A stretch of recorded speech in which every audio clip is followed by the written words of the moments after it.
ಅಪೊಸ್ತಲರು ಬರೆದ ಕೃತಿಗಳು 16ನೇ ಅಧ್ಯಾಯ 25 ಮತ್ತು 26ನೇ ವಚನಗಳನ್ನು ನಾವು ದೇವರ ವಾಕ್ಯದಿಂದ ನಾವು ಓದಿ ನಾವು ಧ್ಯಾನ ಮಾಡಲಿಕ್ಕೆ ಹೋಗೋಣ. ಪ್ರೇರೆ ಮಧ್ಯರಾತ್ರಿಯಲ್ಲಿ ಪೌಲನು ಸೀಲನು ಪ್ರಾರ್ಥನೆ ಮಾಡುವವರಾಗಿ ದೇವರಿಗೆ ಸ್ತುತಿ ಪದಗಳನ್ನು ಹಾಡುತ್ತಿದ್ದರು. ಸೆರೆಯಲ್ಲಿದ್ದವರು ಲಕ್ಷ್ಯವಿಟ್ಟು ಕೇಳುತ್ತಿದ್ದರು. ಅಕಸ್ಮಾತ್ತಾಗಿ ಮಹಾಭೂಕಂಪ ಉಂಟಾಯಿತು. ಸೆರೆಮನೆಯ ಅಸ್ಥಿವಾರಗಳು ಕದಲಿದವು. ಅದೇ ಕ್ಷಣದಲ್ಲಿ ಕದಗಳೆಲ್ಲ ತೆರೆದವು. ಎಲ್ಲರ ಬೇಡಿಗಳು ಕಳಚಿ ಬಿದ್ದವು. Amen, hallelujah. ಎಲ್ಲರೂ ಒಂದ್ಸಾರಿ ಜೋರಾಗಿ ಹಲ್ಲೆಲೂಯಾ. ದೇವರಿಗೆ ಸ್ತೋತ್ರ. ದೇವ್ರ ಮಕ್ಕಳೇ, ದೇವ್ರ ವಾಕ್ಯದಲ್ಲಿ ನಾವು ನೋಡ್ತೇವೆ, ಪೌಲ ಸೀಲರು ಇವರು ಒಬ್ಬ ಆರಾಧನೆ ವೀರರಾಗಿದ್ದರು, ದೇವರನ್ನು ಸ್ತುತಿಸುವಂಥ ಮಕ್ಕಳಾಗಿದ್ದರು, ದೇವರಿಂದ ಕರೆಯಲ್ಪಟ್ಟವರಾಗಿದ್ದರು. ಇವರು ದೇವರ ಸೇವೆಗಾಗಿ ತಮ್ಮನ್ನು ತಾವು ಸಮರ್ಪಿಸಿಕೊಂಡವರಾಗಿದ್ದರು. ನಾವು ದೇವ್ರ ವಾಕ್ಯದಲ್ಲಿ ನೋಡ್ತೇವೆ, ಇವರು ಯಾವಾಗಾದರೆ ಸೇವೆ ಮಾಡ್ತಾ ಅನೇಕ ಪ್ರಾಂತ್ಯಗಳಿಗೆ ಇವರು ಸುತ್ತಾಕಿಕೊಂಡು ಹೋಗ್ತಿರ್ಬೇಕಾದ್ರೆ ಒಂದು ಸಾರಿ ಇವರು ಒಂದು ಅನ್ಯರ ಕೈಗೆ ಸಿಕ್ಕಿಬೀಳ್ತಾರೆ. ಅವರು ಅನ್ಯರು ಇವರ ಮೇಲೆ ಕೇಸನ್ನು ಹಾಕಿ ತೆಗೆದುಕೊಂಡು ಹೋಗಿ ಜೈಲಿನಲ್ಲಿ ಹಾಕುವಾಗ ಬರೇ ಸಾಧಾರಣವಾಗಿ ಸುಮ್ಮನೆ ತೆಗೆದುಕೊಂಡೋಗಿ ಜೈಲಿನಲ್ಲಿ ಹಾಕಲಿಲ್ಲ, ಇವ್ರನ್ನ ಚೆನ್ನಾಗಿ ಹೊಡೆದು ಫುಲ್ಲು ಮೆತ್ತಗೆ ಹೊಡೆದು ಇವ್ರನ್ನ ತೆಗೆದುಕೊಂಡೋಗಿ ಜೈಲಿನಲ್ಲಿ ಹಾಕಿದ್ದಾರೆ. ಅಂಡರ್ಗ್ರೌಂಡ್ ಶೆಲ್ನಲ್ಲಿ ಇವ್ರನ್ನ ಹಾಕಿ ಸರ್ಪಣಿಗಳಿಂದ ಕಟ್ಟಲ್ಪಟ್ಟವರಾಗಿ ಈಗ ಸೆರೆಮನೆಯಲ್ಲಿ ಇವರು ಬಿದ್ದಿದ್ದಾರೆ. ಹಲ್ಲೆಲೂಯಾ. ಹಾಗಾದರೆ ಈಗ ಇವರು ಕಟ್ಟಲ್ಪಟ್ಟವರಾಗಿದ್ದಾರೆ, ಹೊಡೆತ ತಿಂದಿದ್ದಾರೆ. ಈಗ ಯಾವುದು ಎಲ್ಲಂದರೆ ಜೈಲಿನ ಒಳಗಡೆ ಇದ್ದಾರೆ ಇವರು. ಈಗ ಫುಲ್ಲು ಮೈಯೆಲ್ಲ ಹೊಡೆತ ತಿಂದು ಗಾಯಗಳಾಗಿದ್ದಾವೆ. ಆದರೆ ಇವರು ಈ ರೀತಿಯಾಗಿ ನೆನೆಸ್ಬೋದಾಗಿತ್ತು, ಏನಂತಂದರೆ ನಾವು ಯಾವಾಗೋ ಮಾಡಿದಂಥ ಒಂದು ಆರಾಧನೆ, ನಾವು ಯಾವಾಗೋ ಮಾಡಿದಂಥ ಒಂದು ಪ್ರಾರ್ಥನೆ ನಮ್ಮನ್ನು ಕಾಯ್ತದೆ ಅಂತೇಳಿ ಇವರು ನೆನೆಸಲಿಲ್ಲ. ಹಲ್ಲೆಲೂಯಾ. ಮತ್ತು ಈಗ ನನಗೇನು ಅನ್ನಿಸ್ತದಂದರೆ, ಇವರು ಯಾಕೆ ಪ್ರಾರ್ಥನೆ ಮಾಡಿದರು ಹೇಳ್ರಿ ನೋಡಮ್ಮ. ಇವರು ಎಂಥ ಪರಿಸ್ಥಿತಿಯಲ್ಲಿ ಇವರು ಇದ್ದಾರೆ ಅಂತಂತಂದರೆ, ಪೌಲ ಸೀಲರು ಅಂಡರ್ಗ್ರೌಂಡ್ ಸೆಲ್ನಲ್ಲಿದ್ದಾರೆ, ಮೈಯೆಲ್ಲ ಹೊಡೆತ ತಿಂದಿದ್ದಾರೆ, ಗಾಯಗಳಾಗಿದೆ, ಸರ್ಪಣಿಗಳಿಂದ ಕಟ್ಟಲ್ಪಟ್ಟವರಾಗಿದ್ದಾರೆ. ಇಂಥ ಪರಿಸ್ಥಿತಿಯಲ್ಲಿ ಇವರು ಏನು ಮಾಡ್ತಿದ್ದಾರೆ, ದೇವರನ್ನ ಆರಾಧಿಸ್ತಿದ್ದಾರೆ, ದೇವರಿಗೆ ಸ್ತುತಿ ಪದಗಳನ್ನು ಆಡ್ತಿದ್ದಾರೆ, ದೇವರನ್ನ ಕೊಂಡಾಡ್ತಿದ್ದಾರೆ, ದೇವರ ಮಹತ್ತನ್ನು ಹೊಗಳಿ ದೇವರನ್ನ ಆರಾಧನೆ ಮಾಡ್ತಾ ಇದ್ದಾರೆ. Amen, hallelujah. ಈಗ ನಾನು ನಿಮಗೆ ಕೇಳುವಂಥ ಪ್ರಶ್ನೆ ಏನಪ್ಪ ಅಂತಂದರೆ, ನಿಮ್ಗೆ ಏನು ಅನ್ನಿಸ್ತದೆ ಹೇಳ್ಬೋದು. ನೀವು ಏನು ಅನ್ನಿಸ್ತದೆ, ಯಾಕೆ ಇವರು ಮಾಡಿದರು ಆರಾಧನೆ? ಹಲ್ಲೆಲೂಯಾ. ಹೇಳ್ರಿ ನೋಡಮ್ಮ, ಯಾರಿಗೆ ಏನು ಅನ್ನಿಸ್ತದೆ ಹೇಳ್ರಿ. ಹಲ್ಲೆಲೂಯಾ. ಫಸ್ಟ್ರೇ ನಮಗದೆಲ್ಲ ಏನು ಕೇಳಬೇಡ್ರಿ, ನೀವು ಹೇಳಂಗಿತ್ತಾ ಹೇಳ್ರಿ, ಇಲ್ಲ ಅಂದರೆ ಸುಮ್ಮನೆ ರೀ, ನಮಗೇನು ಕೇಳಕ್ಕೆ ಹೋಗ್ಬೇಡ್ರಿ, ಹೆಚ್ಚಿನ ಮಾಹಿತಿ. ಹಲ್ಲೆಲೂಯಾ. ಯಾಕೆ ಇವರು ಆರಾಧನೆ ಮಾಡಿದರು, ಯಾಕೆ ಇವರು ದೇವರಿಗೆ ಸ್ತುತಿ ಪದಗಳನ್ನು ಆಡಿದರು? ಏನ್ರಿ ಮೇಡಮ್? Very good. ಅವ್ರು ಹೇಳಿದ್ರು ನೋಡ್ರಿ, ನೀವು ಹೇಳ್ರಿ. ಹಂಗೆ ಹೇಳ್ಬೇಕು, ಏನಾರು ಒಂದು ಒಳ್ಳೆ ಪಾಯಿಂಟ್ ಅವ್ರು ಹೇಳಿದ್ರು. ಹೇಳ್ರಿ, ನೀವು ಹೇಳ್ರಿ ನೋಡಮ್. Very good. ಪ್ರತಿದಿನ ಅವರು ಪ್ರಾರ್ಥನೆ ಮಾಡ್ತಿದ್ರು, ಅದಕ್ಕೆ ಅವತ್ತು ಕೂಡ ಅವರು ಪ್ರಾರ್ಥನೆ ಮಾಡಿದರು. ಮತ್ತೆ ಹೇಳ್ರಿ ನಿಮಗೆ ಏನು ಅನಿಸಿದ್ರೆ ಹೇಳ್ರಿ. ಏನಿಲ್ಲಿ ತಪ್ಪು ಹೇಳಿದ್ರೆ ಏನು ಇದು ಮಾಡಂಗಿಲ್ಲ, ಒಂಟಿ ಕಾಲ ನಿಲ್ಸಂಗಿಲ್ಲ. ಹೇಳಿದ್ರೆ ನಿಮ್ಮಿಂದ ಒಬ್ರಿಗೆ ಪಾಯಿಂಟ್ ಸಿಗ್ತತ್ತೆ. ಹೇಳ್ರಿ ನೋಡ, ಏನಂತೀಯ? ದೇವರ ರಾಜ್ಯದ ನಿಮಿತ್ತವಾಗಿ ಕಷ್ಟ ಅನುಭವಿಸೋದು ಕೂಡ ಒಳ್ಳೇದಂತೇಳಿ ದೇವರಿಗೆ ಸ್ತುತಿ ಮಾಡಿದರು. Amen, hallelujah. ಎಲ್ಲರೂ ಜೋರಾಗಿ ಹಲ್ಲೆಲೂಯಾ. ಒಂದು ಥರದ ಜನಾಂಗ ಈ ರೀತಿಯಾಗಿದ್ದಾರೆ. ಏನಪ್ಪ ಅಂತಂದರೆ, ಯಾವಾಗ ಅವರು ದೇವರನ್ನ ಆರಾಧನೆ ಮಾಡ್ತಾರೆ, ಯಾವಾಗ ದೇವರನ್ನ ಸ್ತುತಿಸ್ತಾರಪ್ಪ ಅಂತಂದರೆ, ಯಾವಾಗ ಕಷ್ಟಗಳು ಅಧಿಕವಾಗಿ ಬರ್ತತೋ ಆವಾಗ ಮಾತ್ರ ಅವರು ದೇವರನ್ನ ಸ್ತುತಿಸುವವರು, ದೇವರನ್ನ ಆರಾಧನೆ ಮಾಡುವವರಿದ್ದಾರೆ. ಹಲ್ಲೆಲೂಯಾ.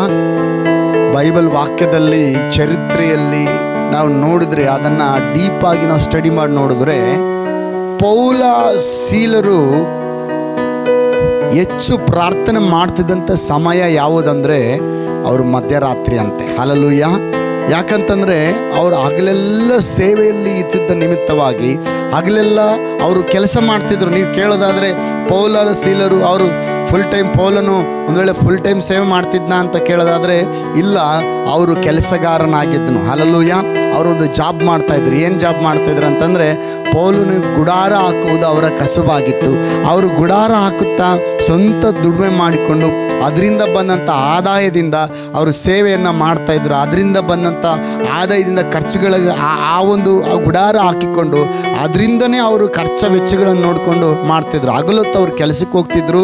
ಅದರಿಂದ ಹಗಲೊತ್ತು ಸೇವೆಗೆ, ಸಾಯಂಕಾಲ ಟೈಮ್ ಸೇವೆಗೆ ಹೋಗ್ತಾಯಿದ್ರು.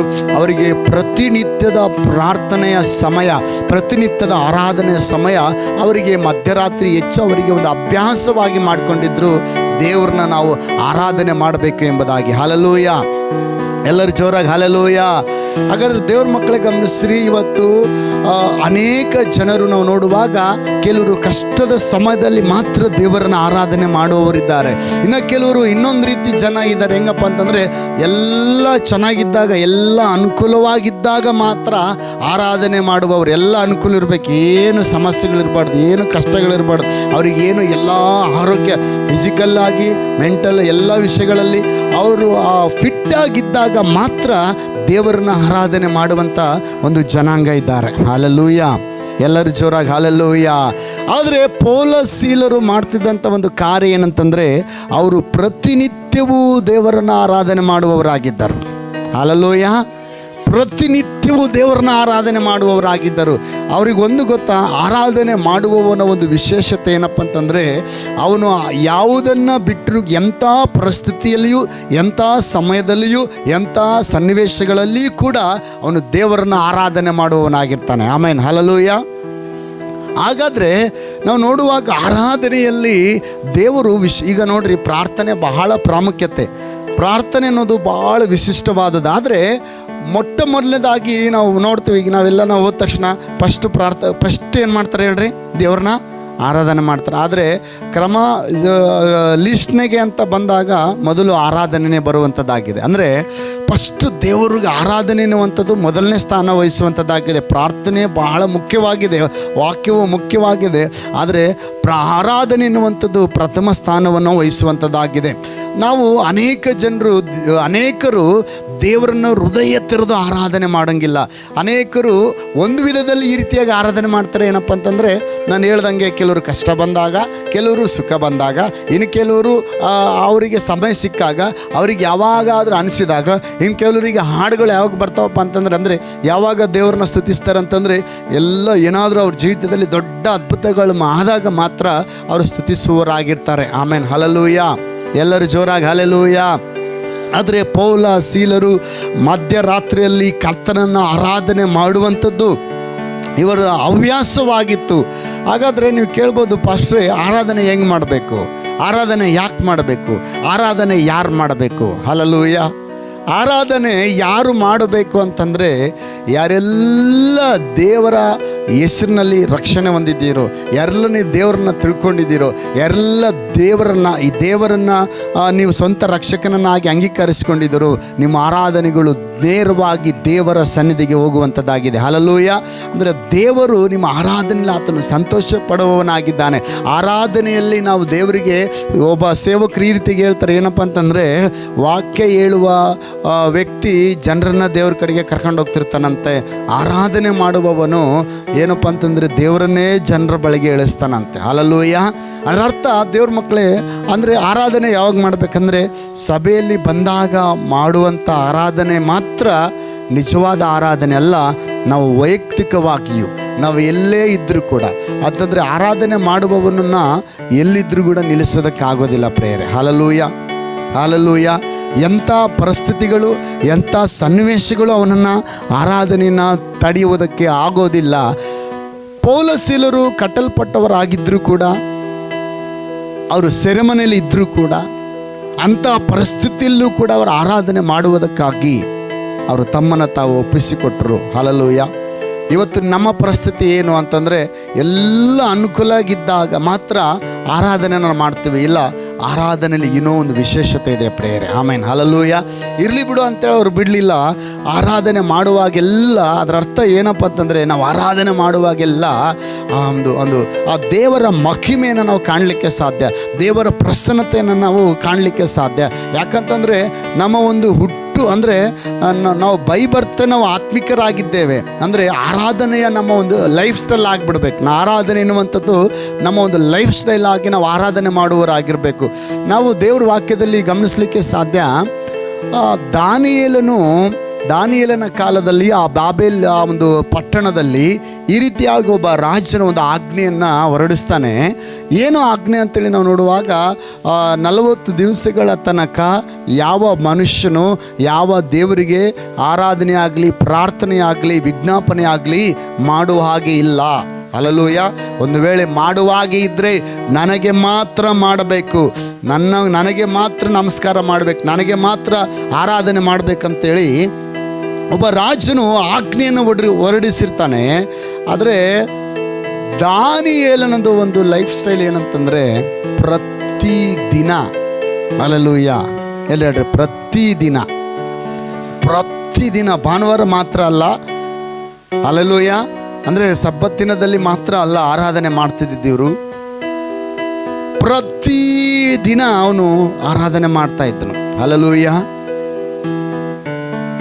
ಈ ದಾನಿಯೇಲನು ಇದ್ದಂಥ ಒಂದು ಕ್ಷೇತ್ರ ಯಾವುದಂತಂದರೆ ಬಾನಿಸತ್ವದಲ್ಲಿ, ಅಂದರೆ ಈ ಒಂದು ಇಸ್ರೇಲ್ ಜನರನ್ನು ಆ ಒಂದು ರಾಜನು ನೆಬೂಕದ್ನೆಚ್ಚರ್ ರಾಜನು ತೆಗೆದುಕೊಂಡೋಗಿ ಅವರ ದೇಶದಲ್ಲಿ ಸೆರೆಯಾಗಿ ಹಿಡ್ಕೊಂಡು ಹೋಗಿರ್ತಾನೆ.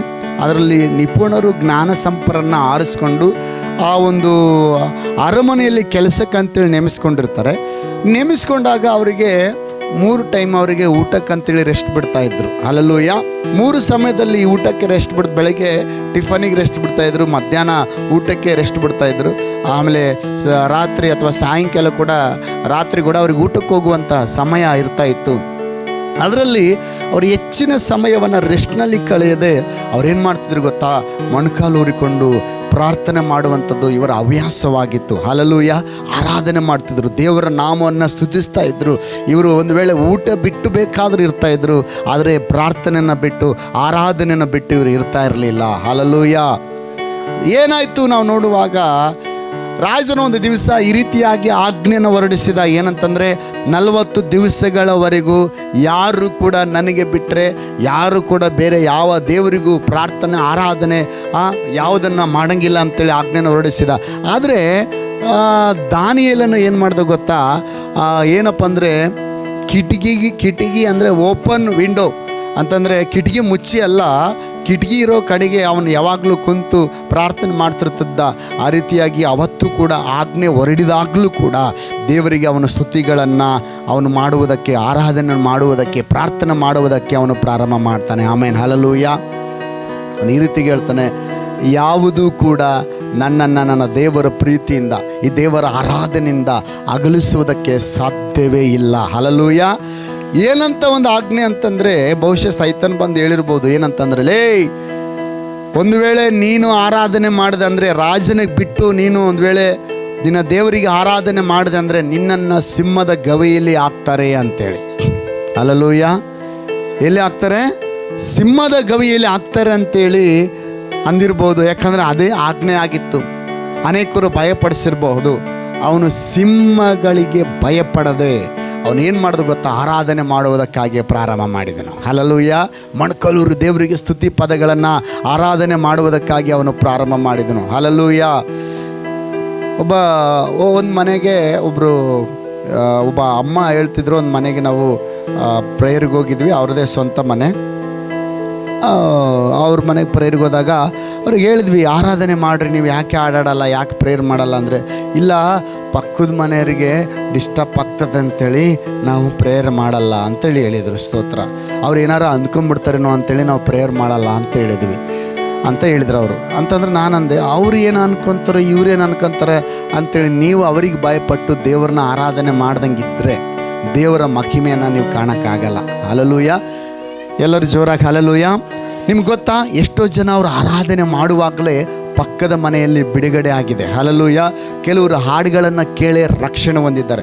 ಕೆಲವರು ಹಾಡುಗಳು ಆಡ್ತಿರ್ಬೇಕಾದ್ರೆ, ಅಯ್ಯೋ ನೀವೇನೋ ಪ್ರಾರ್ಥನೆ ಮಾಡ್ತಿರಲ್ಲ, ಆರಾಧನೆ ಮಾಡ್ತಿರಲ್ಲ, ಅದೇನದು ನೀವು ಪ್ರಾರ್ಥನೆ ಮಾಡುವಾಗ, ಆರಾಧನೆ ಮಾಡುವಾಗ ನಮಗೇನೋ ಮನಸ್ಸಿಗೆ ಸಮಾಧಾನ ಅನ್ನಿಸ್ತೈತೆ, ನಮಗೂ ಇಂತಹ ಸಮಸ್ಯೆಗಳಿದೆ, ನಮಗೋಸ್ಕರ ಕೂಡ ನೀವು ಪ್ರಾರ್ಥನೆ ಮಾಡ್ರಿ ಅಂತೇಳಿ ಎಷ್ಟೋ ಬೇರೆ ಬೇರೆ ಜಾತಿ ಜನ ಬಂದು ಅಂಥ ಆರಾಧನೆ ಮಾಡುವಂಥ ಕುಟುಂಬಗಳಲ್ಲಿ ಪ್ರಾರ್ಥನೆ ಮಾಡಿಸ್ಕೊಂಡು ಹೋಗಿದ್ದಾರೆ. ಹಲ್ಲೆಲೂಯಾ. ನಾನೊಬ್ಬರು ಸಾಕ್ಷಿ ಈ ರೀತಿ ಕೇಳಿದೆ. ಏನಂತಂದರೆ, ಒಂದು ಕುಟುಂಬ ಪ್ರತಿದಿನ ಆರಾಧನೆ ಮಾಡುವಂಥದ್ದು ಇವರ ಒಂದು ಅಭ್ಯಾಸವಾಗಿತ್ತು. ಪ್ರತಿದಿನ ಮುಂಜಾನೆ ಸಾಯಂಕಾಲ ಅವ್ರ ಕುಟುಂಬವಾಗಿ ಸೇರಿ ದೇವರಿಗೆ ಆರಾಧನೆ ಮಾಡ್ತಿದ್ರಂತೆ. Hallelujah, hallelujah. ದೇವರಿಗೆ ಆರಾಧನೆ ಮಾಡ್ತಿದ್ರಂತ ಹೇಳ್ರಿ. ಬೆಳಿಗ್ಗೆ ಸಾಯಂಕಾಲ, ಬೆಳಿಗ್ಗೆ ಸಾಯಂಕಾಲ, ಮುಂಜಾನೆ ಮಸುಗಿನಿಗೆ ಎದ್ದ ತಕ್ಷಣ ಕುಟುಂಬವಾಗಿ ಸೇರಿ ದೇವರಿಗೆ ಆರಾಧನೆ ಮಾಡಿ ದೇವರ ವಾಕ್ಯವನ್ನು ಧ್ಯಾನಿಸುವುದು ಇವರ ಹವ್ಯಾಸವಾಗಿತ್ತು. ಸಾಯಂಕಾಲ ಆದ ತಕ್ಷಣ ಊಟ ಮಾಡೋದಕ್ಕಿಂತ ಮುಂಚೆ ಚಾಪೆ ಹಾಸಿಕೊಂಡು ಕುಟುಂಬವಾಗಿ ಸೇರಿ ಅವ್ರು ಏನು ಮಾಡೋದು, ದೇವರಿಗೆ ಸ್ತುತಿ ಪದಗಳನ್ನು ಆಡಿ ಆರಾಧನೆ ಮಾಡಿ ಆಮೇಲೆ ವಾಕ್ಯ ಧ್ಯಾನ ಮಾಡಿ ಆಮೇಲೆ ಊಟ ಮಾಡುವುದು ಇವರ ಹವ್ಯಾಸವಾಗಿತ್ತು. ಈ ಪಕ್ಕದ ಮನೆಯವರು ಏನು ಮಾಡಿದ್ರು ಅಂತಂದರೆ, ಬಂದು ಬಯಕ್ಕೆ ಸ್ಟಾರ್ಟ್ ಮಾಡಿದಂತೆ, ಇದೇನು ಹಚ್ಚಿದ್ರಿ, ಇದೇನು ಹಚ್ಚಿರಿದು ನೀವು, ಏನೋ ಫುಲ್ ಗಲಾಟೆ ಮಾಡ್ತೀರಿ, ಬರೀ ಹಾಡಾಡ್ತೀರಿ, ದಿನ ಏನೋ ಒಂದಿದಾದ್ರೆ ಪರವಾಗಿಲ್ಲ, ದಿನ ಹಾಡಾಡ್ತೀರಿ ಅಂತೇಳಿ ಅನ್ನೋದಕ್ಕೆ ಸ್ಟಾರ್ಟ್ ಮಾಡಿದ್ರಂತೆ. ಒಂದು ದಿವಸ, ಇಲ್ಲ ಆಯ್ತು ಬಿಡ್ರಿ, ಕಡಿಮೆ ನಾವು ಹಾಡಾಡ್ತೀವಿ ಅಂತೇಳಿ ಸ್ವಲ್ಪ ಲೋ ವಾಯ್ಸಲ್ಲಿ ಆಡೋಕ್ಕೆ ಸ್ಟಾರ್ಟ್ ಮಾಡಿದ್ರಂತೆ.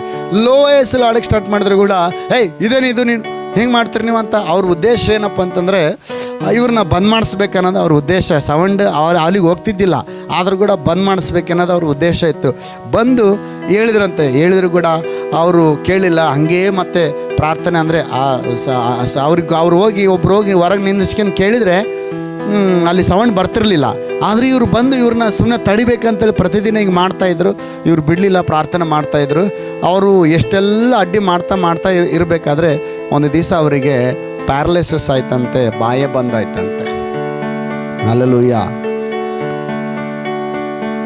ನೀವು ಯಾವಾಗ ಎಡಬಿಡದೆ ಆರಾಧನೆ ಮಾಡ್ತೀರೋ, ದೇವರು ಯಾರು, ದೇವರು ಎಂಥವನು ಎಂಬುದಾಗಿ ತನ್ನ ಮಹಿಮೆಯನ್ನು ಆತನು ತೋರ್ಪಡಿಸುವವನಾಗಿದ್ದಾನೆ. ಆಮೇನ್, ಹಲ್ಲೆಲೂಯಾ. ಪ್ಯಾರಲೈಸಿಸ್ ಆಯ್ತಂತವರಿಗೆ, ಬಾಯಿ ಮಾತಾಡೋಕ್ಕೆ ಹಿಂಗೆ ಬಾಯಿ ತಿರುಗಿ ಬಾಯಿ ಚೊಟ್ಟಾಯಿತು, ಮಾತಾಡೋಕ್ಕೆ ಕೂಡ ಬರ್ತಿರಲಿಲ್ಲ.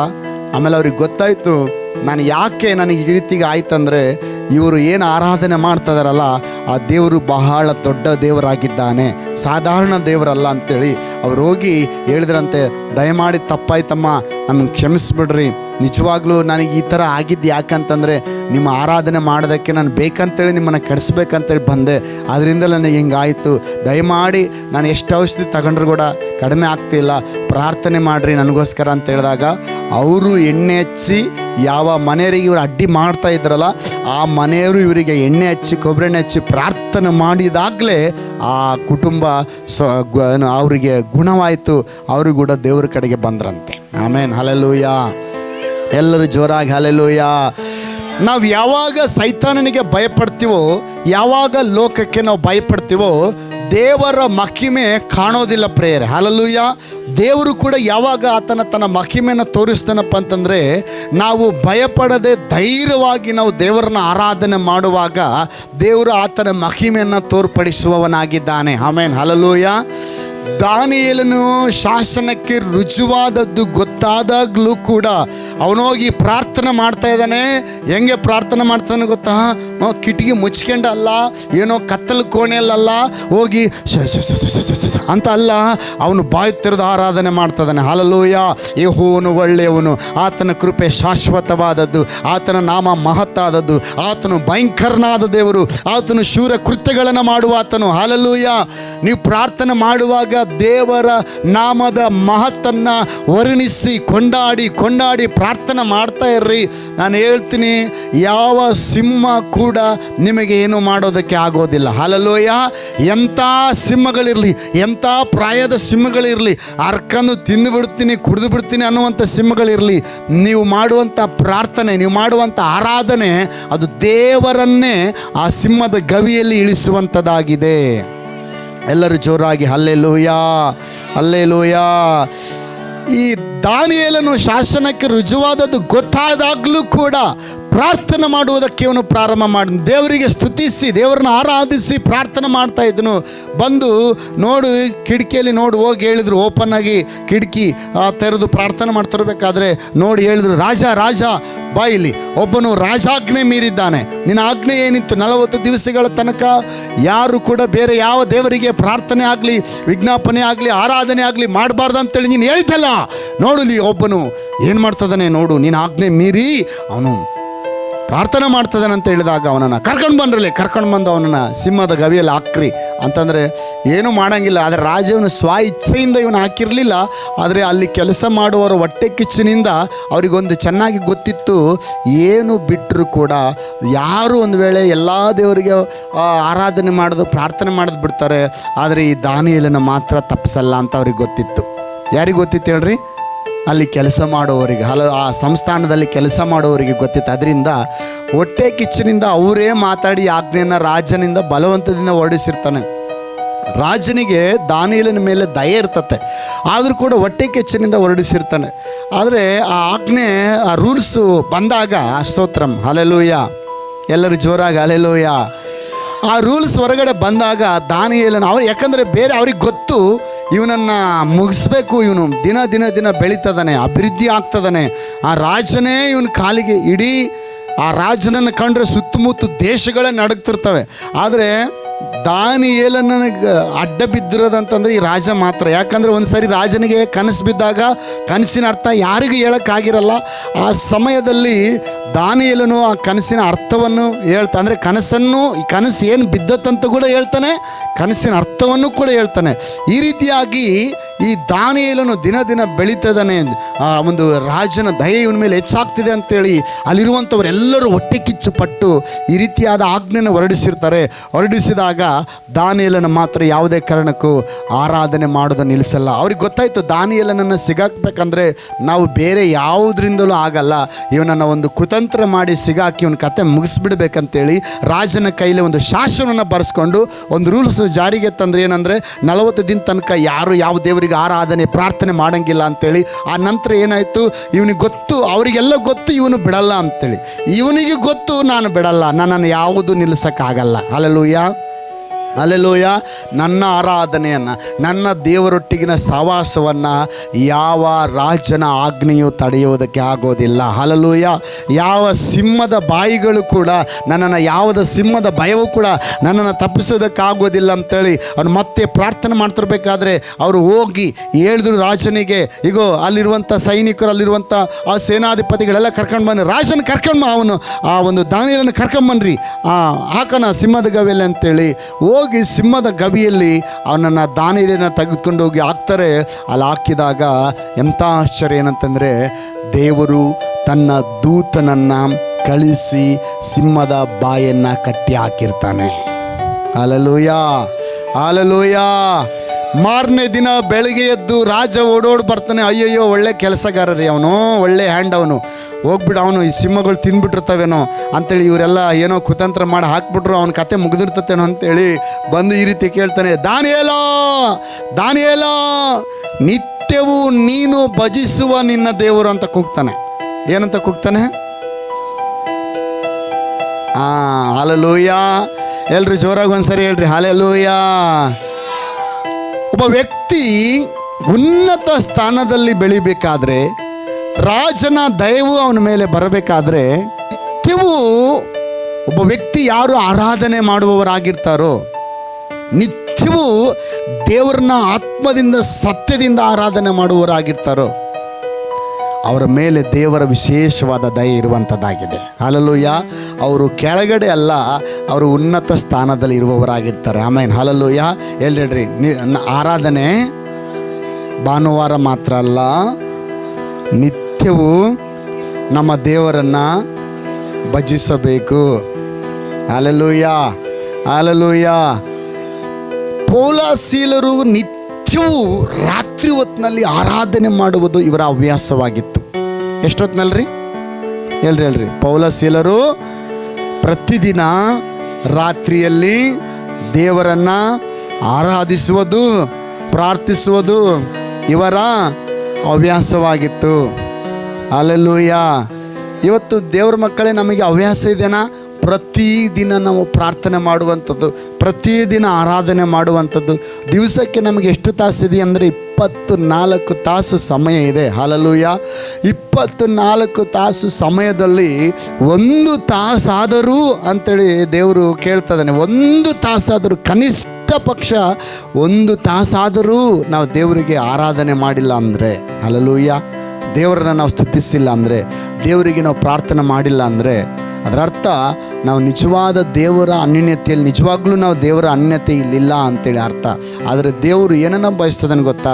ಪ್ರತಿನಿತ್ಯವೂ ಕೂಡ ನಾವು ದೇವರ ಅನ್ಯತೆಯಲ್ಲಿ ಇರಬೇಕು. ಯಾಕಂದರೆ ದೇವರು ನಮ್ಮನ್ನು ಕರೆದಂಥ ಉದ್ದೇಶವೇ ಅದಾಗಿತ್ತು. ಹಲ್ಲೆಲೂಯಾ. ಎಲ್ಲರೂ ಪ್ರತಿನಿತ್ಯವೂ ದೇವರನ್ನು ಆರಾಧಿಸಬೇಕು. ಅಂದರೆ ಭಾನುವಾರ ಮಾತ್ರ ಸಭೆಗೆ ಬಂದಾಗಲ್ಲ, ಪ್ರತಿನಿತ್ಯವೂ ನಾವು ದೇವರನ್ನ ಆರಾಧನೆ ಮಾಡುವವರಾಗಿರಬೇಕು.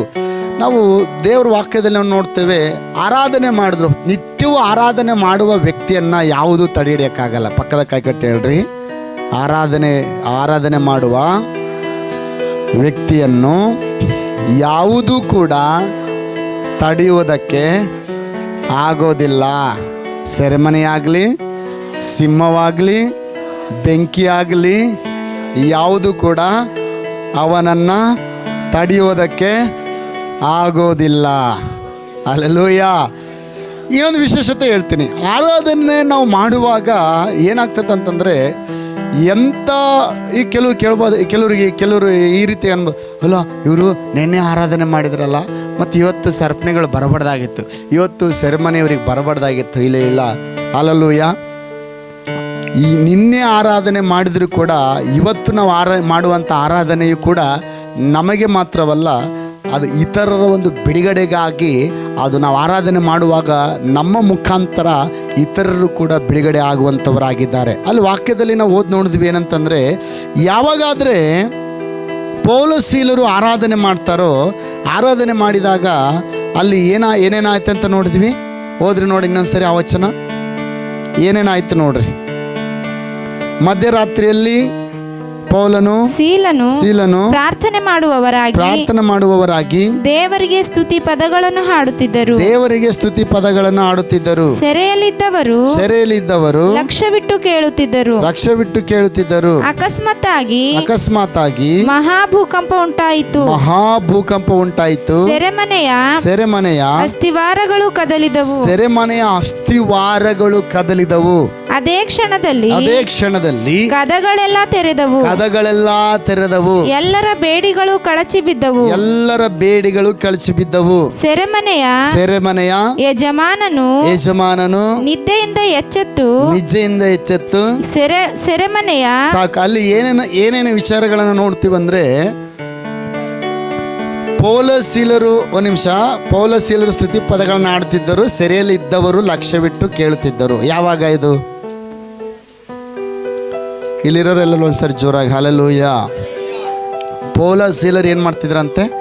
ಸ್ತುತಿ ಪದಗಳನ್ನು ಆಡ್ತಿದ್ರು, ಅಂದರೆ ದೇವರಿಗೆ ಆರಾಧನೆ ಮಾಡ್ತಿದ್ದರು. ಹೆಂಗೆ ಆರಾಧನೆ ಮಾಡಿದ್ರು ಅವರು? ಮಧ್ಯರಾತ್ರಿಯಲ್ಲಿ ಹೆಂಗೆ ಆರಾಧನೆ ಮಾಡಿದರು? ಹಲ್ಲೆಲೂಯಾ. ಎಲ್ಲರೂ ಜೋರಾಗಿ ಹಲ್ಲೆಲೂಯಾ, ಸ್ತೋತ್ರ. ನಾವು ಬೆಳಗಿನ ಜಾವದಲ್ಲಿ ಆಗಲಿ, ಸಾಯಂಕಾಲ ಆಗಲಿ, ಮಧ್ಯಾಹ್ನದಲ್ಲಾಗಲಿ ನಾವು ಆರಾಧನೆ ಮಾಡುವಾಗ ನಾವು ಶಬ್ದ ತೆಗೆದು, ಒಂದು ವಿಷಯ ಗೊತ್ತಾ? ಶಬ್ದ ಅಂತಂದರೆ ಇನ್ನೊಂದು ಮಾತಿನಲ್ಲಿ ಅದಕ್ಕೆ ಜೀವ. ಹಲ್ಲೆಲೂಯಾ. ಶಬ್ದದಲ್ಲಿ ಜೀವ ಇದೆ. ನಾವು ಯಾವಾಗ ಶಬ್ದ ತೆಗೆದು ನಾವು ಆರಾಧನೆ ಮಾಡ್ತೀವೋ ದೇವರಿಗೆ ಅದು ಮಹಿಮುಂಟಾಗುವಂಥದ್ದಾಗಿದೆ. ಸ್ತೋತ್ರ. ಹಲ್ಲೆಲೂಯಾ. ಕೆಲವು ಸಮಯಗಳುಂಟು, ವಿಜ್ಞಾಪನೆ ನಾವು ಮಾಡುವಾಗ ನಾವು ಮೌನವಾಗಿ ವಿಜ್ಞಾಪನೆ ಮಾಡಬಹುದು. ಆದರೆ ಆರಾಧನೆ ಅಂತೇಳಿ ಬರುವಾಗ ನಾವು ಶಬ್ದ ತೆಗೆದು ಆರಾಧನೆ ಮಾಡಬೇಕು. ಹಲ್ಲೆಲೂಯಾ. ಬಾಯಿ ತೆರೆದು ನಾವು ಸ್ತುತಿ ಪದಗಳನ್ನು ಆಡಬೇಕು. ಯಾವಾಗ ನಾವು ದೇವರ ನಾಮವನ್ನು ಕೊಂಡಾಡ್ತೇವೋ, ಆತನ ಮಹತ್ತನ್ನು ನಾವು ವರ್ಣಿಸುವರಾಗಿರ್ತೇವೋ, ಅವಾಗ ಏನಾಗ್ತದೆ ಅಂದರೆ, ಒಂದನೇದಾಗಿ ನಾವು ನೋಡಿದ್ವಿ ಅಲ್ಲಿ ಅನೇಕ ಕಾರ್ಯಗಳು ನಡೆದವು. ಏನಂತಂದರೆ, ಇವರು ಆಡುತ್ತಿದ್ದದನ್ನು ಸೆರೆಯಲ್ಲಿದ್ದವರು ಲಕ್ಷ ಬಿಟ್ಟು ಕೇಳ್ತಿದ್ರು, ಅಬ್ಬಾ ಏನಪ್ಪ ಹಂಗೆ ಲಕ್ಷ ಇಟ್ಟು ಕೇಳ್ತಿದ್ರು. ಇವ್ರು ಏನು ಮಾಡ್ತಿದ್ರು ಅಂದರೆ ಬಹುಶಃ ಏನೇನೆಲ್ಲ ಹಾಡಿದ್ರು, ಎಂಥ ಹಾಡು ಹಾಡಿದ್ರು, ಏನೇನಂತ ಕ್ಲಿಯರಾಗಿ ಬರೆಯಲ್ಪಟ್ಟಿಲ್ಲ. ಬಟ್ ಆದರೆ ಇವರು ಈ ರೀತಿ ಪ್ರಾರ್ಥನೆ ಮಾಡ್ತಾರೆ, ದೇವರೇ ನೀನು ಭೂಮಿ ಆಕಾಶಗಳನ್ನು ಉಂಟು ಮಾಡಿದ ದೇವರು, ಮಾತ್ರದಿಂದ ಅಖಿಲಾಂಡವನ್ನು ನಿರ್ಮಾಣ ಮಾಡಿದ ದೇವರು, ಇದಿಗೋ ಕೆಂಪು ಸಮುದ್ರನ ವಿಭಾಗ ಮಾಡಿದ ದೇವರು, ಫರೋಹನನ ಸೈನ್ಯವನ್ನು ಸಮುದ್ರದಲ್ಲಿ ಮುಳುಗಿಸಿದ ದೇವರು, ಪರಲೋಕದಿಂದ ನಮಗೆ ಮನ್ನವನ್ನು ಕೊಟ್ಟ ದೇವರು, ಇಗೋ ಬಂಡೆಯಿಂದ ನೀರನ್ನ ಬರಮಾಡಿದ ದೇವರು, ಪರಾಕ್ರಮ ಯುದ್ಧದಲ್ಲಿ ನೀನು ಇಗೋ ಜಯವನ್ನು ಕೊಟ್ಟ ದೇವರು ಅಂತೇಳಿ ಅನೇಕ ವಿಷಯಗಳನ್ನು ಹೇಳಿ ದೇವ್ರನ್ನ ಇವರು ಕೊಂಡಾಡ್ತಾ ಇದ್ದಿರಬಹುದು. ಸೆರೆಯಲ್ಲಿದ್ದವರು ಲಕ್ಷ್ಯವಿಟ್ಟು ಇವರು ಕೇಳ್ತಾ ಇದ್ದಿರಬಹುದು. ಹಾಲೆಲೂಯ, ಕೇಳ್ತಿದ್ದರಂತ ವಾಕ್ಯ ಹೇಳ್ತದೆ. ಆಮೇಲೆ ಏನಾಯ್ತು ಅಂತ ನಾವು ನೋಡುವಾಗ ವಾಕ್ಯ ಹೇಳ್ತದೆ, ಮಹಾಭೂಕಂಪ ಉಂಟಾಯಿತು. ಹಾಲೆಲೂಯ, ಎಲ್ರಿ ಎಂಥ ಭೂಕಂಪ ಉಂಟಾಯ್ತಂತೆ?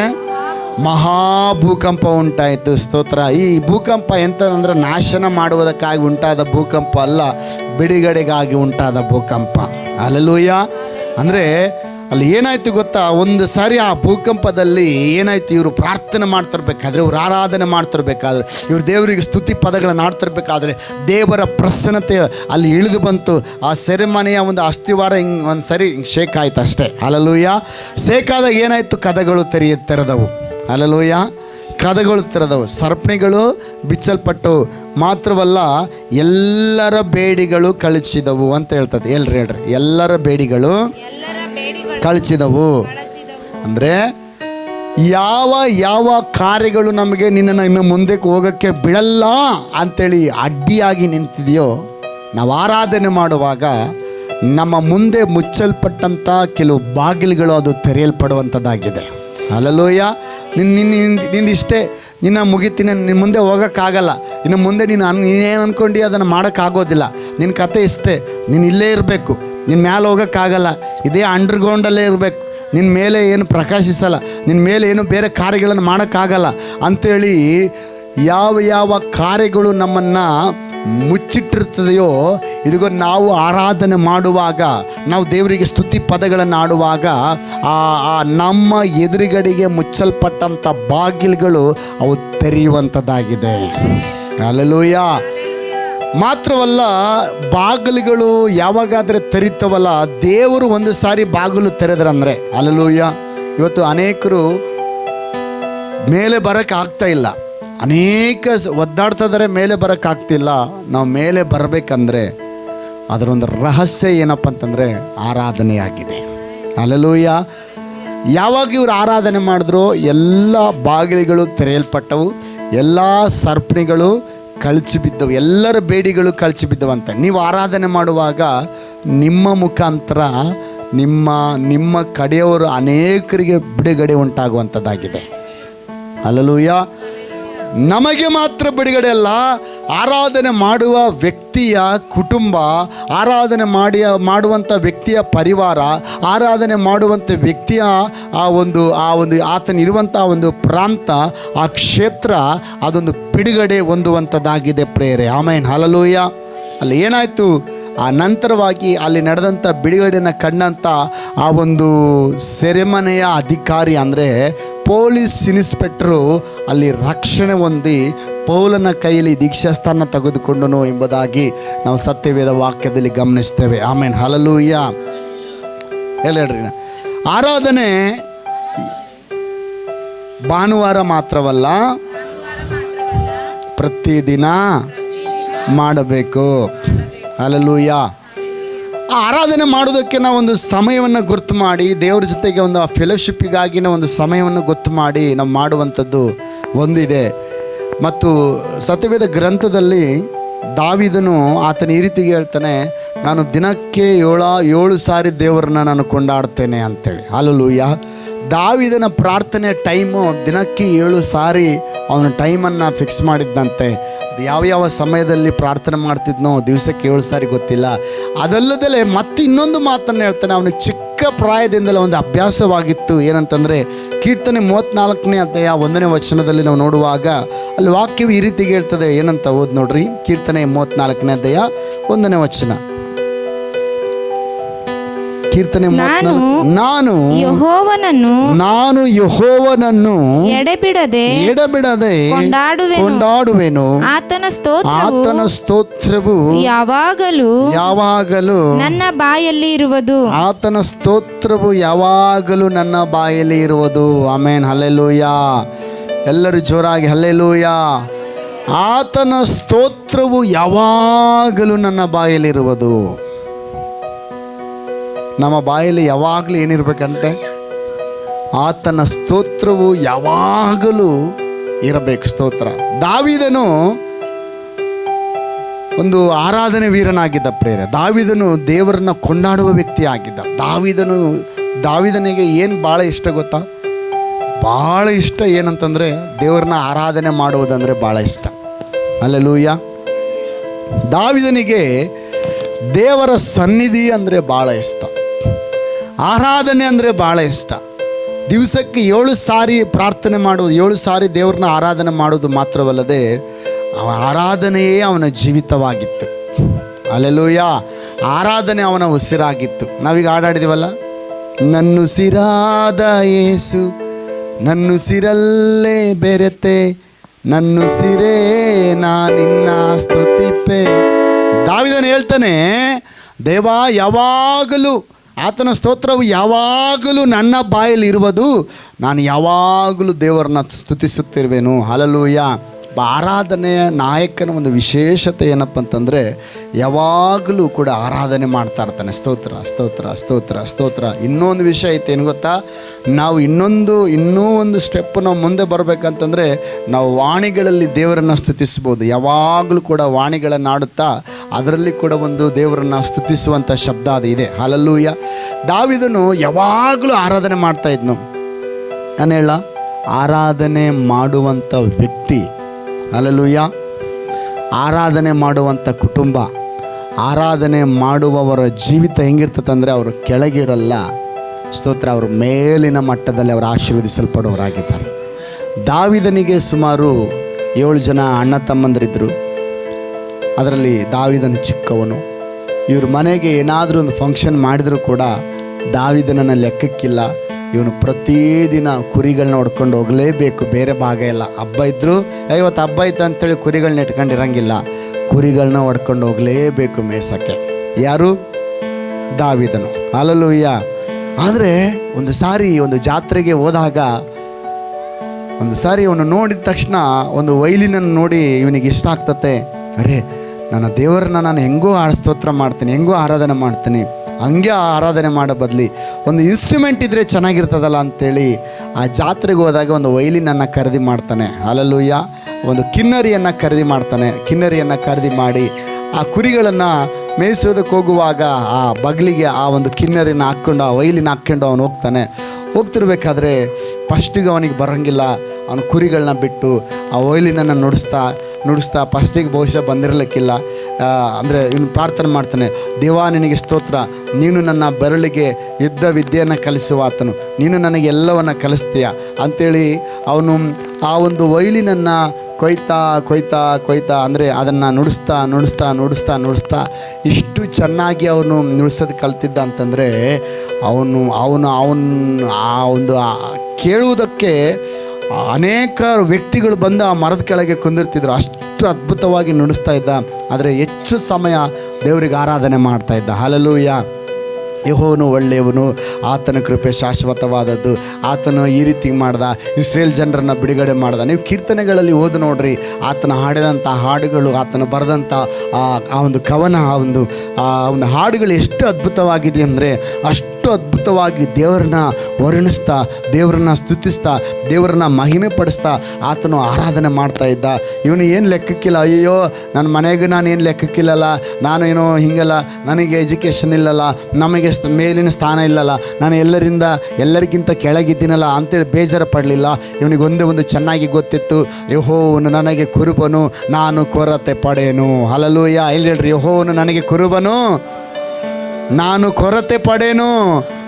ಅವನು ಆ ರೀತಿಯಾಗಿ ಆ ಕುರಿಗಳನ್ನು ನೋಡ್ತಾ ಒಂದು ಹಾಡನ್ನು ಕುರಿಗಳನ್ನು ನೋಡಿದ ತಕ್ಷಣ ಅವನಿಗೊಂದು ಆಲೋಚನೆ ಬರೋದು. ಆವಾಗೊಂದು ಹಾಡನ್ನು ಬರಿತಾ ಇದ್ದ. ಏನಂತಂದರೆ, ಈ ಕುರಿಗಳಿಗೆ ಹೆಂಗೆ ನಾನು ಕೃಪನೋ ಹಂಗೆ ನನಗೆ ಯೆಹೋವನು ಕೃಪನು. ಈ ಕುರಿಗಳ ಬಗ್ಗೆ ಹೆಂಗೆ ನಾನು ಚಿಂತೆ ಮಾಡಿ ನಾಳೆ ಯಾವ ಕಡೆಗೆ ಹೋಗಿ ಹೊಡ್ಕೊಂಡೋಗಿ ಮೇಯಿಸ್ಬೇಕು, ಎಲ್ಲಿ ನೀರು ಕುಡಿಸ್ಬೇಕಂತ ನಾನು ಈ ಕುರಿಗಳ ಬಗ್ಗೆ ಯೋಚನೆ ಮಾಡ್ತೀನೋ, ಹಂಗೆ ನನ್ನ ಭವಿಷ್ಯತ್ತಿನ ಕುರಿತು ನನ್ನ ದೇವರು ಯೋಚನೆ ಮಾಡ್ತಾನೆ. ಇದಿಗೋ ಆತನು ನನ್ನನ್ನು ಹಸಿರುಗಾವಲಿಗಳಲ್ಲಿ ತಂಗಿಸ್ತಾನೆ, ವಿಶ್ರಾಂತಿಕರವಾದ ನೀರುಗಳ ಬಳಿಗೆ ನನ್ನ ಬರಮಾಡ್ತಾನೆ, ವೈರಿಗಳ ಮುಂದೆ ನನಗೆ ಔತಣವನ್ನು ಸಿದ್ಧ ಮಾಡ್ತಾನೆ. ಹಂಗಂತೇಳಿ ನಾನು ಶುಭವನ್ನು ಕೃಪೆಯನ್ನು ಹುಡುಕಿಕೊಂಡು ನಾನು ಹೋಗೋದಿಲ್ಲ, ಅವು ನನ್ನನ್ನು ಹುಡುಕಿಕೊಂಡು ಬರ್ತವೆ. ನಾನೇನು ಮಾಡ್ತೀನಿ, ನಾನು ಸದಾ ಕಾಲ ಯೆಹೋವನ ಸನ್ನಿಧಿಯಲ್ಲಿ ಇರುತ್ತೇನೆ. ಹಲ್ಲೆಲೂಯಾ. ನಾನು ಸದಾ ಕಾಲ ದೇವರನ್ನ ಆರಾಧನೆ ಮಾಡ್ತಿರ್ತೇನೆ, ನಾನು ಸದಾ ಕಾಲ ಸ್ತೋತ್ರ ಮಾಡ್ತಿರ್ತೇನೆ.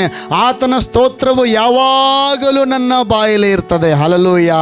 ನಿಮಗೊಂದು ವಿಷಯ ಗೊತ್ತಾ, ದಾವೀದನ ಅಣ್ಣಂದರು ಈ ರಾಜಕೀಯದಲ್ಲಿ ಓಡಾಡ್ತಿರ್ತಾರೆ. ರಾಜನ ಹಿಂದೆ ನಮಗೇನಾದರೂ ಪೋಸ್ಟ್ ಸಿಗ್ತತೇನೋ ಅಂತೇಳಿ. ಆದರೆ ದಾವೀದನು ಒಂದು ದಿವಸ ರಾಜಕೀಯದಲ್ಲಿ ಓಡಾಡಿದಂಥ ವ್ಯಕ್ತಿ ಅಲ್ಲ. ಇವನು ದೇವರನ್ನ ಆರಾಧನೆ ಮಾಡಿ ದೇವರ ಒಂದು ಆರಾಧನೆಯಲ್ಲಿ ಮುಳುಗಿದಂಥ ವ್ಯಕ್ತಿ. ಏನಾಯ್ತು ಗೊತ್ತಾ, ಆರಾಧನೆ ಮಾಡ್ತಿರ್ಬೇಕಾದ್ರೆ ಒಂದು ದಿವಸ ದೇವರು ಇವನನ್ನು ಹುಡುಕಿಕೊಂಡು ಬರ್ತಾನೆ. ಹಲ್ಲೆಲೂಯಾ. ಅಭಿಷೇಕ ಯಾರಿಗಂದರೆ ದಾವೀದನಿಗೆ ಎಂಥ ಅಭಿಷೇಕ ಬರ್ತದಂದರೆ ಸಾಧಾರಣವಾದ ಅಭಿಷೇಕ ಅಲ್ಲ. ದೇವರು ಹೇಳ್ತಾನೆ ಏನಂತಂತಂದರೆ, ಇದಿಗೋ ಆ ಸೌಲನು ದೇವರ ಒಂದು ಆಜ್ಞೆಯನ್ನು ಮೀರಿ ಅವನು ಬಿದ್ದು ಹೋದಾಗ ದೇವರು ಹೇಳ್ತಾನೆ ಸಮುವೇಲನಿಗೆ, ನಾನು ಸೌಲನನ್ನು ರಾಜನ ಆ ಅರಸುತನದಿಂದ ತೆಗೆದುಹಾಕಿ ದಾವೀದನನ್ನು ಆರಿಸಿಕೊಂಡಿದ್ದೇನೆ. ನೀನು ಕೊಂಬಿನಲ್ಲಿ ಒಂದು ಕೊಂಬಿನಲ್ಲಿ ಇದನ್ನು ತೆಗೆದುಕೊಂಡೋಗಿ ಎಣ್ಣೆನ ತೆಗೆದುಕೊಂಡೋಗಿ ಅಭಿಷೇಕ ಮಾಡಂತ. ಹಲ್ಲೆಲೂಯಾ. ಸೌಲನಿಗೆ ಆದಂಥ ಅಭಿಷೇಕ ಒಂದು ಕುಪ್ಪರಿಗೆಯಲ್ಲಿ, ಅಂದರೆ ಒಂದು ಸಣ್ಣದೊಂದು ಇಷ್ಟೊಂದು ಕಪ್ಪಿನಲ್ಲಿ ಎಣ್ಣೆ ಆಗ್ತದೆ, ಅದರಲ್ಲಿ ತೆಗೆದುಕೊಂಡೋಗಿ ಅಭಿಷೇಕ ಮಾಡ್ತಾನೆ ಸಮುವೇಲನು. ಆದರೆ ದಾವೀದನ ವಿಷಯಕ್ಕೆ ಬಂದಾಗ ಕೊಂಬಿನಲ್ಲಿ ಎಣ್ಣೆನ ತೆಗೆದುಕೊಂಡೋಗಿ ಹುಡ್ಕೊಂಡು ಹೋಗಿ ಆ ದಾವೀದನ ಹೊಲದಲ್ಲಿರ್ತಾನೆ. ಅವನ ಮೇಲೆ ಅಭಿಷೇಕ ಮಾಡ್ತಾನೆ ದೇವರು, ಅಂದರೆ ಸಮುವೇಲನ ಅಭಿಷೇಕ ಮಾಡ್ತಾನೆ. ಅವ್ರ ಮನೆಗೆ ಹೋದಾಗ ಮನೆಗಿರಲ್ಲ, ಅವನು ಕುರಿ ಕಾಯಕ್ಕೆ ಹೋಗಿರ್ತಾನೆ. ಹಲ್ಲೆಲೂಯಾ. ದೇವರು ಅಭಿಷೇಕ ಮಾಡುವಾಗ ಎಂಥ ಅಭಿಷೇಕ ಅಂದರೆ ರಾಜಾಭಿಷೇಕ. ಹಲ್ಲೆಲೂಯಾ. ಎಲ್ಲರೂ ಆರಾಧನೆ ಮಾಡುವವರಿಗೆ ನಾನು ಹೇಳ್ದಂಗೆ ಹೇಳ್ರಿ, ಆರಾಧನೆ ವೀರರಿಗೆ ರಾಜಾಭಿಷೇಕ. ಎಂಥ ಅಭಿಷೇಕ? ರಾಜಾಭಿಷೇಕ. ಅಂದರೆ ಕೆಳಗಿನ ಲೆವೆಲ್ ಅಲ್ಲ, ಉನ್ನತ ಲೆವೆಲ್. ದೇವರು ದೀನನನ್ನು, ಧೂಳಿನಲ್ಲಿ ಇರುವಂಥವರನ್ನು, ದರಿದ್ರರನ್ನು ಎತ್ತಿ ಅರಸರ ಸಂಗರಕ್ಕೊಳ್ಳಿರಿಸ್ತಾನಂತೆ. ಹಲ್ಲೆಲೂಯಾ. ಯಾಕೆ ಗೊತ್ತಾ, ದೀನ ದರಿದ್ರರು ಅಥವಾ ಅವರು ಏನಂತಂದರೆ ಅವರು ಇದ್ರ ಮೇಲೆ ಅವರು ಹೆಚ್ಚಳ ಪಡದೆ ಅವರು ದೇವರಲ್ಲಿ ಉಲ್ಲಾಸ ಪಡ್ತಾರೆ, ದೇವರನ್ನು ಆರಾಧನೆ ಮಾಡುವವರಾಗಿರ್ತಾರೆ. ಅದಕ್ಕೆ ದೇವರು ಅವರನ್ನು ಅಲ್ಲಿಂದ ಎತ್ತಿ ಎಲ್ಲಿಗೆ ತನಪ್ಪ ಅಂತಂದರೆ ಅರಸರ ಸಂಗಡ ಕುಳ್ಳಿರಿಸ್ತಾನೆ. ಆಮೇನ್. ಹಲ್ಲೆಲೂಯಾ.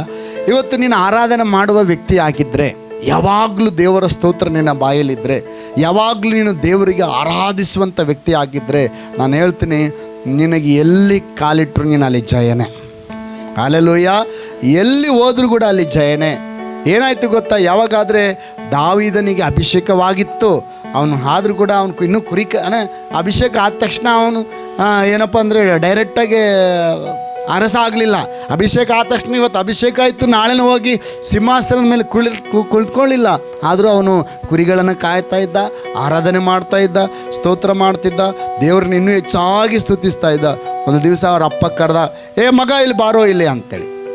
ಅವಾಗ ಏನಪ್ಪ ಅಂದರೆ, ನಿಮ್ಮ ಅಣ್ಣರಲ್ಲಿ ಇದ್ದಕ್ಕೆ ಹೋಗಿದ್ದಾರೆ, ಹೋಗಿ ಅವರಿಗೆ ಟಿಫನ್ ಬಾಕ್ಸನ್ನು, ಈ ಊಟಕ್ಕೆ ರೊಟ್ಟಿ ಚಟ್ನಿ ಪುಡಿ ಎಲ್ಲ ಒಯ್ದು ಇದನ್ನು ಕೊಟ್ಟು ಬಾ ಅಂತಂತ. ಸರಿ ಆಯ್ತಪ್ಪ ಅಂತೇಳಿ ದೋಸ್ತಿಗೆ ಹೇಳ್ದ, ದೋಸ್ತ ಸ್ವಲ್ಪ ಇವತ್ತು ಕುರಿ ನೋಡ್ಕ ಜಲ್ದಿ ಹೋಗಿ ಬರ್ತೀನಿ ಅಂತೇಳಿ ಕುರಿಗಳನ್ನ ದೋಸ್ತ ಕೊಟ್ಟು ಏನು ಮಾಡ್ದ, ಅಪ್ಪ ಕೊಟ್ಟಂಥ ಬುತ್ತಿ ಗಂಟನ ಹೊತ್ಕೊಂಡು ಯುದ್ಧ ನಡೆಯುವಂಥ ಸ್ಥಳಕ್ಕೆ ಹೋದ. ಅಲ್ಲಿ ಏನು ಸೀನೆ ನಡೀತೈತಂದರೆ, ಗೋಲಿಯಾತನು ಬಂದು ಇಸ್ರೇಲ್ ಸೈನ್ಯವನ್ನು ಎದುರಿಸ್ತದಾನೆ. ಏನಂತ ಎದುರಿಸ್ತದಾನಂದರೆ, ನೀವು ಏನಾದರೂ ಒಬ್ಬನ ಬರ್ರಿ ನನ್ನ ಜೊತೆಗೆ ಯುದ್ಧಕ್ಕೆ, ನಿಮ್ಮನ್ನೇನಾದರೂ ನಾನು ಸೋಲಿಸಿಬಿಟ್ರೆ ನೀವೆಲ್ಲರೂ ನಮಗೆ ದಾಸರಾಗಿರಬೇಕು. ನನ್ನನ್ನೇನಾದರೂ ನಿಮ್ಮ ಕಡೆಯಲ್ಲಿ ಯಾರನ್ನ ಒಬ್ಬನ ಸೋಲಿಸ್ಬಿಟ್ರೆ ನಮ್ಮವರೆಲ್ಲ ನಿಮಗೆ ದಾಸರಾಗಿರ್ತಾರೆ ಅಂತೇಳಿ ದಿವಸ ಬಂದು ಸವಾಲಾಗ್ತದಾನೆ. ಒಂದು ದಿವಸ ಅಲ್ಲ, 2 ದಿವಸ ಅಲ್ಲ, 40 ದಿವಸ. ಎಷ್ಟು ದಿವಸ? 40 ದಿವಸನೂ ಕೂಡ ಆರಾಧನೆ ಮಾಡುವ ವ್ಯಕ್ತಿ ಎಲ್ಲಿ ಹೋದರೂ ಅಲ್ಲಿ ಜಯವನ್ನು ಗಳಿಸ್ತಾನೆ. ಹಲ್ಲೆಲೂಯಾ. ನೀವು ಆರಾಧನೆ ಮಾಡುವಂಥ ವ್ಯಕ್ತಿ ಆಗಿದ್ದರೆ ನೀವು ಎಲ್ಲಿ ಹೋದರೂ ಕೂಡ ಅಲ್ಲಿ ಜಯ ನಿಮಗೆ. ಸ್ತೋತ್ರ. ಅಲ್ಲಿ ಆ ಒಂದು ಪಾಳ್ಯದಲ್ಲಿ ಹೋಗಿರ್ತಾರೆ. ಆ ಪಾಳ್ಯದಲ್ಲಿ ಹೋದಾಗ ಆ ಒಂದು ಇಸ್ರೇಲ್ರಿಗೆ ಬಂದು ಸವಾಲ್ ಆಗ್ತಿರ್ತಾನೆ. ಗೋಲಿಯಾತನ ಬಂದು, ಇಸ್ರೇಲರೇ, ಎದುರು ಪುಕ್ಕಲ್ರೆ, ನೀವು ಯಾರನ್ನ ಒಬ್ಬರು ಬರ್ರಿ ದಮ್ಮಿದ್ರೆ, ನಿಮ್ಮ ಹತ್ರ ಯಾರಿಗೂ ನನ್ನ ಮೇಲೆ ನನಗೆ ವಿರುದ್ಧವಾಗಿ ಯುದ್ಧ ಮಾಡೋಕ್ಕೆ ನಿಮಗೆ ಆಗಲ್ಲ, ಹಾಗೆ ಹಿಂಗೆ ಅಂತಿರ್ಬೇಕಾದ್ರೆ ದಾವೀದನ ಬಂದು ಹೇಳ್ತಾನೆ, ಈ ದೇವರ ಸೈನ್ಯವನ್ನು ಹೀಯಾಳಿಸುವುದಕ್ಕೆ ಇವನು ಎಷ್ಟು ಮಾತ್ರದವನು. ಹಲ್ಲೆಲೂಯಾ. ಹೇಳ್ತಾನೆ, ನಾನು ಯುದ್ಧಕ್ಕೆ ಹೋಗ್ತೀನಿ ಅಂತೇಳಿ. ಅಂದರೆ ಇವನು ಸ್ವಂತ ಬಲದಿಂದ ಅಂತ ಅನ್ನೋದಿಲ್ಲ. ಏನು ಹೇಳ್ತಾನೆ ಅಂದರೆ, ನಾನು ಯುದ್ಧಕ್ಕೆ ಹೋಗ್ತೀನಿ ಅಂತಂದರೆ ಇವನು ಹೇಳ್ತಾನೆ, ಸೌಲನು, ಲೇ ನೀನು ಸಣ್ಣ ಹುಡುಗ ಕಣ್ಲಿ, ಇನ್ನು ಅವನು ಯುದ್ಧ ವಿದ್ಯೆಗಳನ್ನು ಕಲ್ತವನು, ಅವನ ಜೊತೆಗೆ ಯುದ್ಧ ಮಾಡೋಕ್ಕಾಗ್ತತೇನಲೇ ಅಂತಂದರೆ, ಇಲ್ಲ ನಾನು ಯುದ್ಧಕ್ಕೆ ಹೋಗ್ತೇನೆ. ಅವನಾದರೂ ಈಟಿ ಕತ್ತಿ ಪರ್ಜುಗಳನ್ನು ಯುದ್ಧಕ್ಕೆ ಬಂದಿದ್ದಾನೆ, ನಾನಾದರೂ ನನ್ನ ಯೆಹೋವನ ನಾಮದಲ್ಲಿ ನಾನು ಹೋಗ್ತಿದ್ದೇನೆ. ಹಲ್ಲೆಲೂಯಾ. 5 ಕಲ್ಲು ಆರಿಸ್ಕೊಳ್ತಾರೆ. ಎಷ್ಟು ಕಲ್ಲು ಆರಿಸ್ಕೊಳ್ತಾರೆ? 5 ಕಲ್ಲು ಆರಿಸ್ಕೊಂಡು ಆ ಚಾಟಿಯಲ್ಲಿಟ್ಟು ಹೊಡೆದ್ರೆ ಆ ಒಂದು ಅಷ್ಟು ಎತ್ತರವಾಗಿದ್ದಂಥ ಗೋಲಿಯಾತನು ಕೆಳಗಡೆ ಬೀಳ್ತಾನೆ. ಆಮೇಲೆ ಹಲ್ಲೆಲೂಯಾ. ಇವತ್ತು ನೀನು ಆರಾಧನೆ ಮಾಡುವ ವ್ಯಕ್ತಿ ಆಗಿದ್ದರೆ, ದೇವ್ರ ಮಕ್ಕಳು, ಇವತ್ತು ನಿಮ್ಮ ಜೀವನದಲ್ಲಿ ಯಾವುದಾದ್ರೂ ಭಯಪಡಿಸ್ತಾ ಇರ್ಬೋದು. ಹಲ್ಲೆಲೂಯಾ. ಯಾವುದು ಕೂಡ ನಮಗೆ ವಿರುದ್ಧವಾಗಿ ನಿಲ್ಲೋದಿಲ್ಲ, ಕಾರಣ ನೀವು ಜಯವನ್ನು ಗಳಿಸುವ ವ್ಯಕ್ತಿ ಆಗಿರ್ತೀರಿ. ಎಲ್ಲರೂ ಜೋರಾಗಿ ಹಲ್ಲೆಲೂಯಾ. ಎಂಥ ವ್ಯಕ್ತಿ ಆಗಿರ್ತೀರಿ? ನಾವು ಜಯವನ್ನು ಗಳಿಸುವ ವ್ಯಕ್ತಿಗಳ. ಅದಕ್ಕೆ ಬೈಬಲ್ ವಾಕ್ಯದಲ್ಲಿ ಹೇಳ್ತದೆ, ನಾವು ನಿಜವಾಗ್ಲೂ ಹೇಳ್ರಿ, ಆರಾಧನೆ ಎಷ್ಟು ಜನ ಆರಾಧನೆ ದೇವ್ರಿಗೆ ಮಾಡ್ತಿದ್ದಾರೆ. ದೇವರು ಸಂತೋಷ ಪಡೋದು ಯಾವ ವಿಷಯದಲ್ಲಪ್ಪ ಅಂತಂದರೆ, ಆರಾಧನೆ ವಿಷಯದಲ್ಲಿ ದೇವರು ಸಂತೋಷ ಪಡುವವನಾಗಿದ್ದಾನೆ. ಯಾವಾಗ ನಾವು ಆರಾಧನೆ ಮಾಡ್ತೇವೆ ಅಂದರೆ, ಕೇವಲ ಸಭೆಗೆ ಬಂದಾಗ ಮಾತ್ರ ಒಂದು ಅರ್ಧ ತಾಸು ಆರಾಧನೆ, ಅದು ಸ್ತೋತ್ರ. ಇನ್ನೂ ಕೆಲವರು ಹೆಂಗಪ್ಪ ಅಂತಂದರೆ, ಆರಾಧನೆ ಅದು ಸಭೆಗೆ ಬಂದಾಗಲೂ ಕೂಡ ಕೆಲವರು ಸರಿಯಾಗಿ ಹೃದಯ ತೆರೆದು ದೇವರಿಗೆ ಆರಾಧನೆ ಮಾಡಲ್ಲ. ಯಾವುದೋ ಚಿಂತೆ, ಯಾವುದೋ ಭಾರ, ಏನೋ ಎಲ್ಲೋ ಕಾಡಿನಾಗ ತಪ್ಪಿಸ್ಕೊಂಡ್ರನ್ನ ಹಿಡ್ಕೊಂಡು ಬಂದಂಗೆ ಕೆಲವರು ಏನೋ ಮನೆಗಳ ಚಿಂತೆ, ಕೆಲವರು ಏನೋನೋ ಯೋಚನೆಗಳು, ಇನ್ನು ಕೆಲವರು ಹೋಗಲಿ ಸ್ತೋತ್ರ, ಕೆಲವರು ಆರಾಧನೆಗೆ ಬರೋಂಗಿಲ್ಲ, ಆರಾಧನೆ ಟೈಮಿಗೆ ಬರೋದೆ, ಆರಾಧನೆ ಮುಗಿಯೋ ಟೈಮ್ನಿಗೆ ವಾಕ್ಯದ ಸಮಯದಲ್ಲಿ ಕೆಲವರು ಬರ್ತಾರೆ. ಹೃದಯ ಥರದ ಆರಾಧನೆ ದೇವರಿಗೆ ಬೈಬಲ್ ವಾಕ್ಯ ಹೇಳ್ತದೆ. ದೇವರು, ನೀವೊಂದು ವಿಷಯ ಗೊತ್ತಾ, ಮನುಷ್ಯನ ಹಂಗೆ ದೇವರಲ್ಲ, ಮನುಷ್ಯನಂಗೆ ದೇವರು ಅಲ್ಲ. ವಾಕ್ಯ ಹೇಳ್ತದೆ, ದೇವರು ಆತ್ಮಸ್ವರೂಪಿ. ಎಲ್ಲೆಡ್ರಿ, ದೇವರು ಆತ್ಮಸ್ವರೂಪಿ. ಆತನನ್ನು ಆರಾಧನೆ ಮಾಡುವವರು ಆತ್ಮೀಯ ರೀತಿಯಲ್ಲಿ ಸತ್ಯಕ್ಕೆ ತಕ್ಕ ಹಾಗೆ ಆರಾಧಿಸಬೇಕು. ತಂದೆಯು ತನ್ನನ್ನು ಆರಾಧಿಸುವವರು ಇಂಥವರೇ ಆಗಿರಬೇಕೆಂದು ಬಯಸುತ್ತಾನೆ. ಹಲ್ಲೆಲೂಯಾ. ದೇವರಿಗೊಂದು ಬಯಕೆ ಐತಂದ್ರೆ ಏನಂದರೆ, ನನ್ನನ್ನು ಆರಾಧನೆ ಮಾಡುವವರು ಈ ರೀತಿಗಿರ್ಬೇಕು. ಹೆಂಗಂದರೆ, ಅವರು ಸುಮ್ಮನೆ ಮ್ಯಾಲಿನ ಮನಸ್ಸಿನಿಂದ ಆರಾಧನೆ ಬೇಕಾಗಿಲ್ಲ, ಅವರು ಮಾಡುವ ಆರಾಧನೆ ಅದು ಒಳಗಿಂದ ಬರುವಂಥದ್ದಾಗಿರಬೇಕು. ಹಲ್ಲೆಲೂಯಾ. ಅದು ಆತ್ಮದಿಂದ ಬರುವಂಥ ಆರಾಧನೆ ಆಗಿರಬೇಕು, ಸತ್ಯದಿಂದ ಬರುವಂಥ ಆರಾಧನೆ ಆಗಿರಬೇಕು. ಹಲ್ಲೆಲೂಯಾ. ತನ್ನನ್ನು ಆರಾಧನೆ ಮಾಡುವವರು ಆತ್ಮದಿಂದ ಸತ್ಯದಿಂದ ನನ್ನನ್ನು ಆರಾಧನೆ ಮಾಡುವವರಾಗಿರಬೇಕು. ಹಲ್ಲೆಲೂಯಾ. ಎಲ್ಲರೂ ಜೋರಾಗಿ ಹಲ್ಲೆಲೂಯಾ. ದೇವರು ಬಯಸ್ತಾ ಇದ್ದಾನೆ. ದೇವ್ರು ಏನು ಮಾಡ್ತಿದ್ದಾನೆ? ಬಯಸ್ತಾ ಇದ್ದಾನೆ. ದೇವ್ರನ್ನ ಆರಾಧನೆ ಮಾಡುವವರು ಆತ್ಮದಿಂದಲೂ ಸತ್ಯದಿಂದಲೂ ಆರಾಧನೆ ಮಾಡಬೇಕಂತೇಳಿ ದೇವರು ಬಯಸ್ತಾ ಇದ್ದಾನೆ. ಹಲ್ಲೆಲೂಯಾ. ಹಾಗಾದ್ರೆ ಇವತ್ತು ಭಾಳ ಜನ ಏನಂತಂದರೆ, ಆರಾಧನೆ ಅಂತೇಳುವಾಗ ಅದರ ಬಗ್ಗೆ ಒಂದು ಸರಿಯಾದ ಒಂದು ಅರಿವು ಇಲ್ಲ, ಸರಿಯಾದ ಅವಗಾಹನೆ ಇಲ್ಲ. ಇವತ್ತು ಅನೇಕ ಜನರು ಆರಾಧನೆ ಸರಿಯಾಗಿ ಮಾಡದೆ ಆ ಒಂದು ಪ್ರೆಸೆನ್ಸನ್ನು ಅನುಭವಿಸೋಕ್ಕಾಗಲ್ಲ. ಅದಕ್ಕೆ ಯಾವಾಗ ನಾವು ದೇವರಿಗೆ ಯಾವಾಗಲೂ ಹೃದಯ ತೆರೆದು ನಾವು ಆರಾಧನೆ ಮಾಡಬೇಕು. ನಾವು ಒಂಟಿಯಾಗಿರುವಾಗ ಆರಾಧನೆ ಮಾಡಬೇಕು, ಕೆಲಸಕ್ಕೆ ಹೋಗುವಾಗಲೂ ಆರಾಧನೆ ಮಾಡಬೇಕು. ದಾವೀದನು ಹೇಳ್ತಾನೆ ಏನಂತಂದರೆ, ಇದಿಗೂ ನಾನು ಯಾವಾಗಲೂ ಯೆಹೋವನನ್ನು ಎಡಬಿಡದೆ ಕೊಂಡಾಡುವೆನು, ಆತನ ಸ್ತೋತ್ರವು ಯಾವಾಗಲೂ ನನ್ನ ಬಾಯಲ್ಲಿ ಇರುವುದು. ಆಮೇಲೆ ಹಲ್ಲೆಲೂಯಾ. ಕುಟುಂಬಗಳಲ್ಲಿ ದೇವರನ್ನ ಆರಾಧನೆ ಮಾಡಿರಿ. ಈಗ ನೀವು ವೈಯಕ್ತಿಕವಾಗಿ ದೇವರನ್ನ ಆರಾಧನೆ ಮಾಡಿರಿ. ಯಾವಾಗ ನೀವು ಆರಾಧನೆ ವೀರರಾಗಿರ್ತೀರೋ ಆಗ ಏನಾಗ್ತದಪ್ಪ ಅಂತಂದರೆ, ದೇವರು ನಿಮ್ಮನ್ನು ಎಲ್ಲ ಪರಿಸ್ಥಿತಿಗಳಿಂದ ಬಿಡಿಸಿ ಉನ್ನತ ಸ್ಥಾನದಲ್ಲಿ ನೆಲೆಸುವವನಾಗಿದ್ದಾನೆ. ಹಲ್ಲೆಲೂಯಾ. ನಿಮಗೊಂದು ವಿಷಯ ಗೊತ್ತಾ? ಈಗ ಒಂದು ಉದಾಹರಣೆ, ಒಂದು ಗಂಡ ಒಂದು ಹೆಂಡತಿಯನ್ನು ಮದುವೆ ಮಾಡ್ಕೊಂಡಂದರೆ ಆ ಹೆಂಡತಿಗೋಸ್ಕರ ಏನು ಮಾಡ್ತಾನೆ, ಅಯ್ಯೋ ಊಟಕ್ಕಿಲ್ಲ, ಏನಾದರೂ ಮಾಡಬೇಕು, ಊಟ ಮಾಡಿಲ್ಲ ಅಂತೇಳಿ ಒಯ್ದು ತೆಗೆದುಕೊಂಡು ಬಂದು ಕೊಡ್ತಾನೆ. ಏನಾದರೂ ಮಾಡಿ ಇವತ್ತು ಊಟಕ್ಕಿಲ್ಲ ಅಂತೇಳಿ ಯಾವುದೋ ಒಂದು ಕೆಲಸ ಮಾಡಿ ಹೆಂಡತಿಗೆ ಊಟ ತಂದು ಹಾಕ್ತಾನೆ. ಸ್ತೋತ್ರ, ಹಲ್ಲೆಲೂಯ. ಆದರೆ ದೇವರು ನಮ್ಮನ್ನು ಎಷ್ಟು ಪ್ರೀತಿ ಮಾಡಿದನಪ್ಪ ಅಂತಂದರೆ ನಮ್ಮನ್ನು ಆ ರೀತಿ ಆಗಲ್ಲ, ಅದಕ್ಕಿಂತ ಹೆಚ್ಚಾಗಿ ದೇವರು ನಮ್ಮನ್ನು ಪ್ರೀತಿ ಮಾಡಿ ನಮಗೋಸ್ಕರ ತನ್ನ ಪ್ರಾಣವನ್ನೇ ಆತನು ಶಿಲುವೆ ಮೇಲೆ ಕೊಟ್ಟಿದ್ದಾನೆ. ಹಲ್ಲೆಲೂಯ. ತನ್ನ ಅಮೂಲ್ಯವಾದ ರಕ್ತವನ್ನೇ ಸುರಿಸಿ ನಮ್ಮನ್ನು ಪ್ರೀತಿ ಮಾಡಿದ್ದಾನೆ. ಅಂಥ ದೇವರಿಗೆ ನಾವು ಯಾವ ರೀತಿ ಕೃತಜ್ಞತೆ ಸಲ್ಲಿಸಬೇಕಂದ್ರೆ ಪ್ರತಿದಿನ, ಪ್ರತಿ ಕ್ಷಣ, ಪ್ರತಿ ಗಳಿಗೆ ನಾವು ದೇವರನ್ನ ಆರಾಧನೆ ಮಾಡುವವರಾಗಿರ್ಬೇಕು. ಹಲ್ಲೆಲೂಯ. ಆರಾಧನೆ ನಮ್ಮ ಲೈಫ್ ಸ್ಟೈಲ್ ಆಗಿ ಬದಲಾಗಬೇಕು ಪ್ರೇರೆ. ಆರಾಧನೆ ನಮ್ಮ ಲೈಫ್ ಸ್ಟೈಲ್ ಆಗಿ ಬದಲಾಗಬೇಕು. ಪ್ರತಿದಿನ ನೀವು ಆರಾಧನೆ ಮಾಡ್ತಾ ಹೋಗ್ರಿ, ದೇವರು ನಿಮ್ಮ ಜೀವಿತಗಳನ್ನು ಯಾವ ರೀತಿ ಆಶೀರ್ವಾದ ಮಾಡ್ತಾನೆ. ಅದಕ್ಕೆ ಎಫೆಸರ್ ಬರೆದ ಪತ್ರಿಕೆ 5ನೇ ಅಧ್ಯಾಯ 19ನೇ ವಚನ ಓದ್ರಿ ಒಂದು ಸಾರಿ, ಮುಗಿಸ್ತೀನಿ ನಾನು.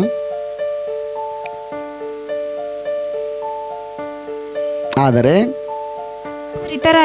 ಪವಿತ್ರಾತ್ಮ ಭರಿತರಾಗಿದ್ದು ಕೀರ್ತನೆಗಳಿಂದಲೂ ಆತ್ಮ ಸಂಬಂಧವಾದ, ನೋಡ್ರಿ ವಾಕ್ಯ ಹೇಳ್ತದೆ, ಆದರೆ ಪವಿತ್ರಾತ್ಮ ಭರಿತರಾಗಿದ್ದು ಕೀರ್ತನೆಗಳಿಂದಲೂ ಆತ್ಮ ಸಂಬಂಧವಾದ ಪದಗಳಿಂದಲೂ ಒಬ್ಬರಿಗೊಬ್ಬರು ಮಾತಾಡಿಕೊಳ್ಳುತ್ತಾ ನಿಮ್ಮ ಹೃದಯಗಳಲ್ಲಿ ಕರ್ತನಿಗೆ ಗಾನ ಮಾಡುತ್ತಾ ಕೀರ್ತನೆ ಹಾಡುತ್ತಾ ಯಾವಾಗಲೂ ಎಲ್ಲಾ ಕಾರ್ಯಗಳಿಗೋಸ್ಕರ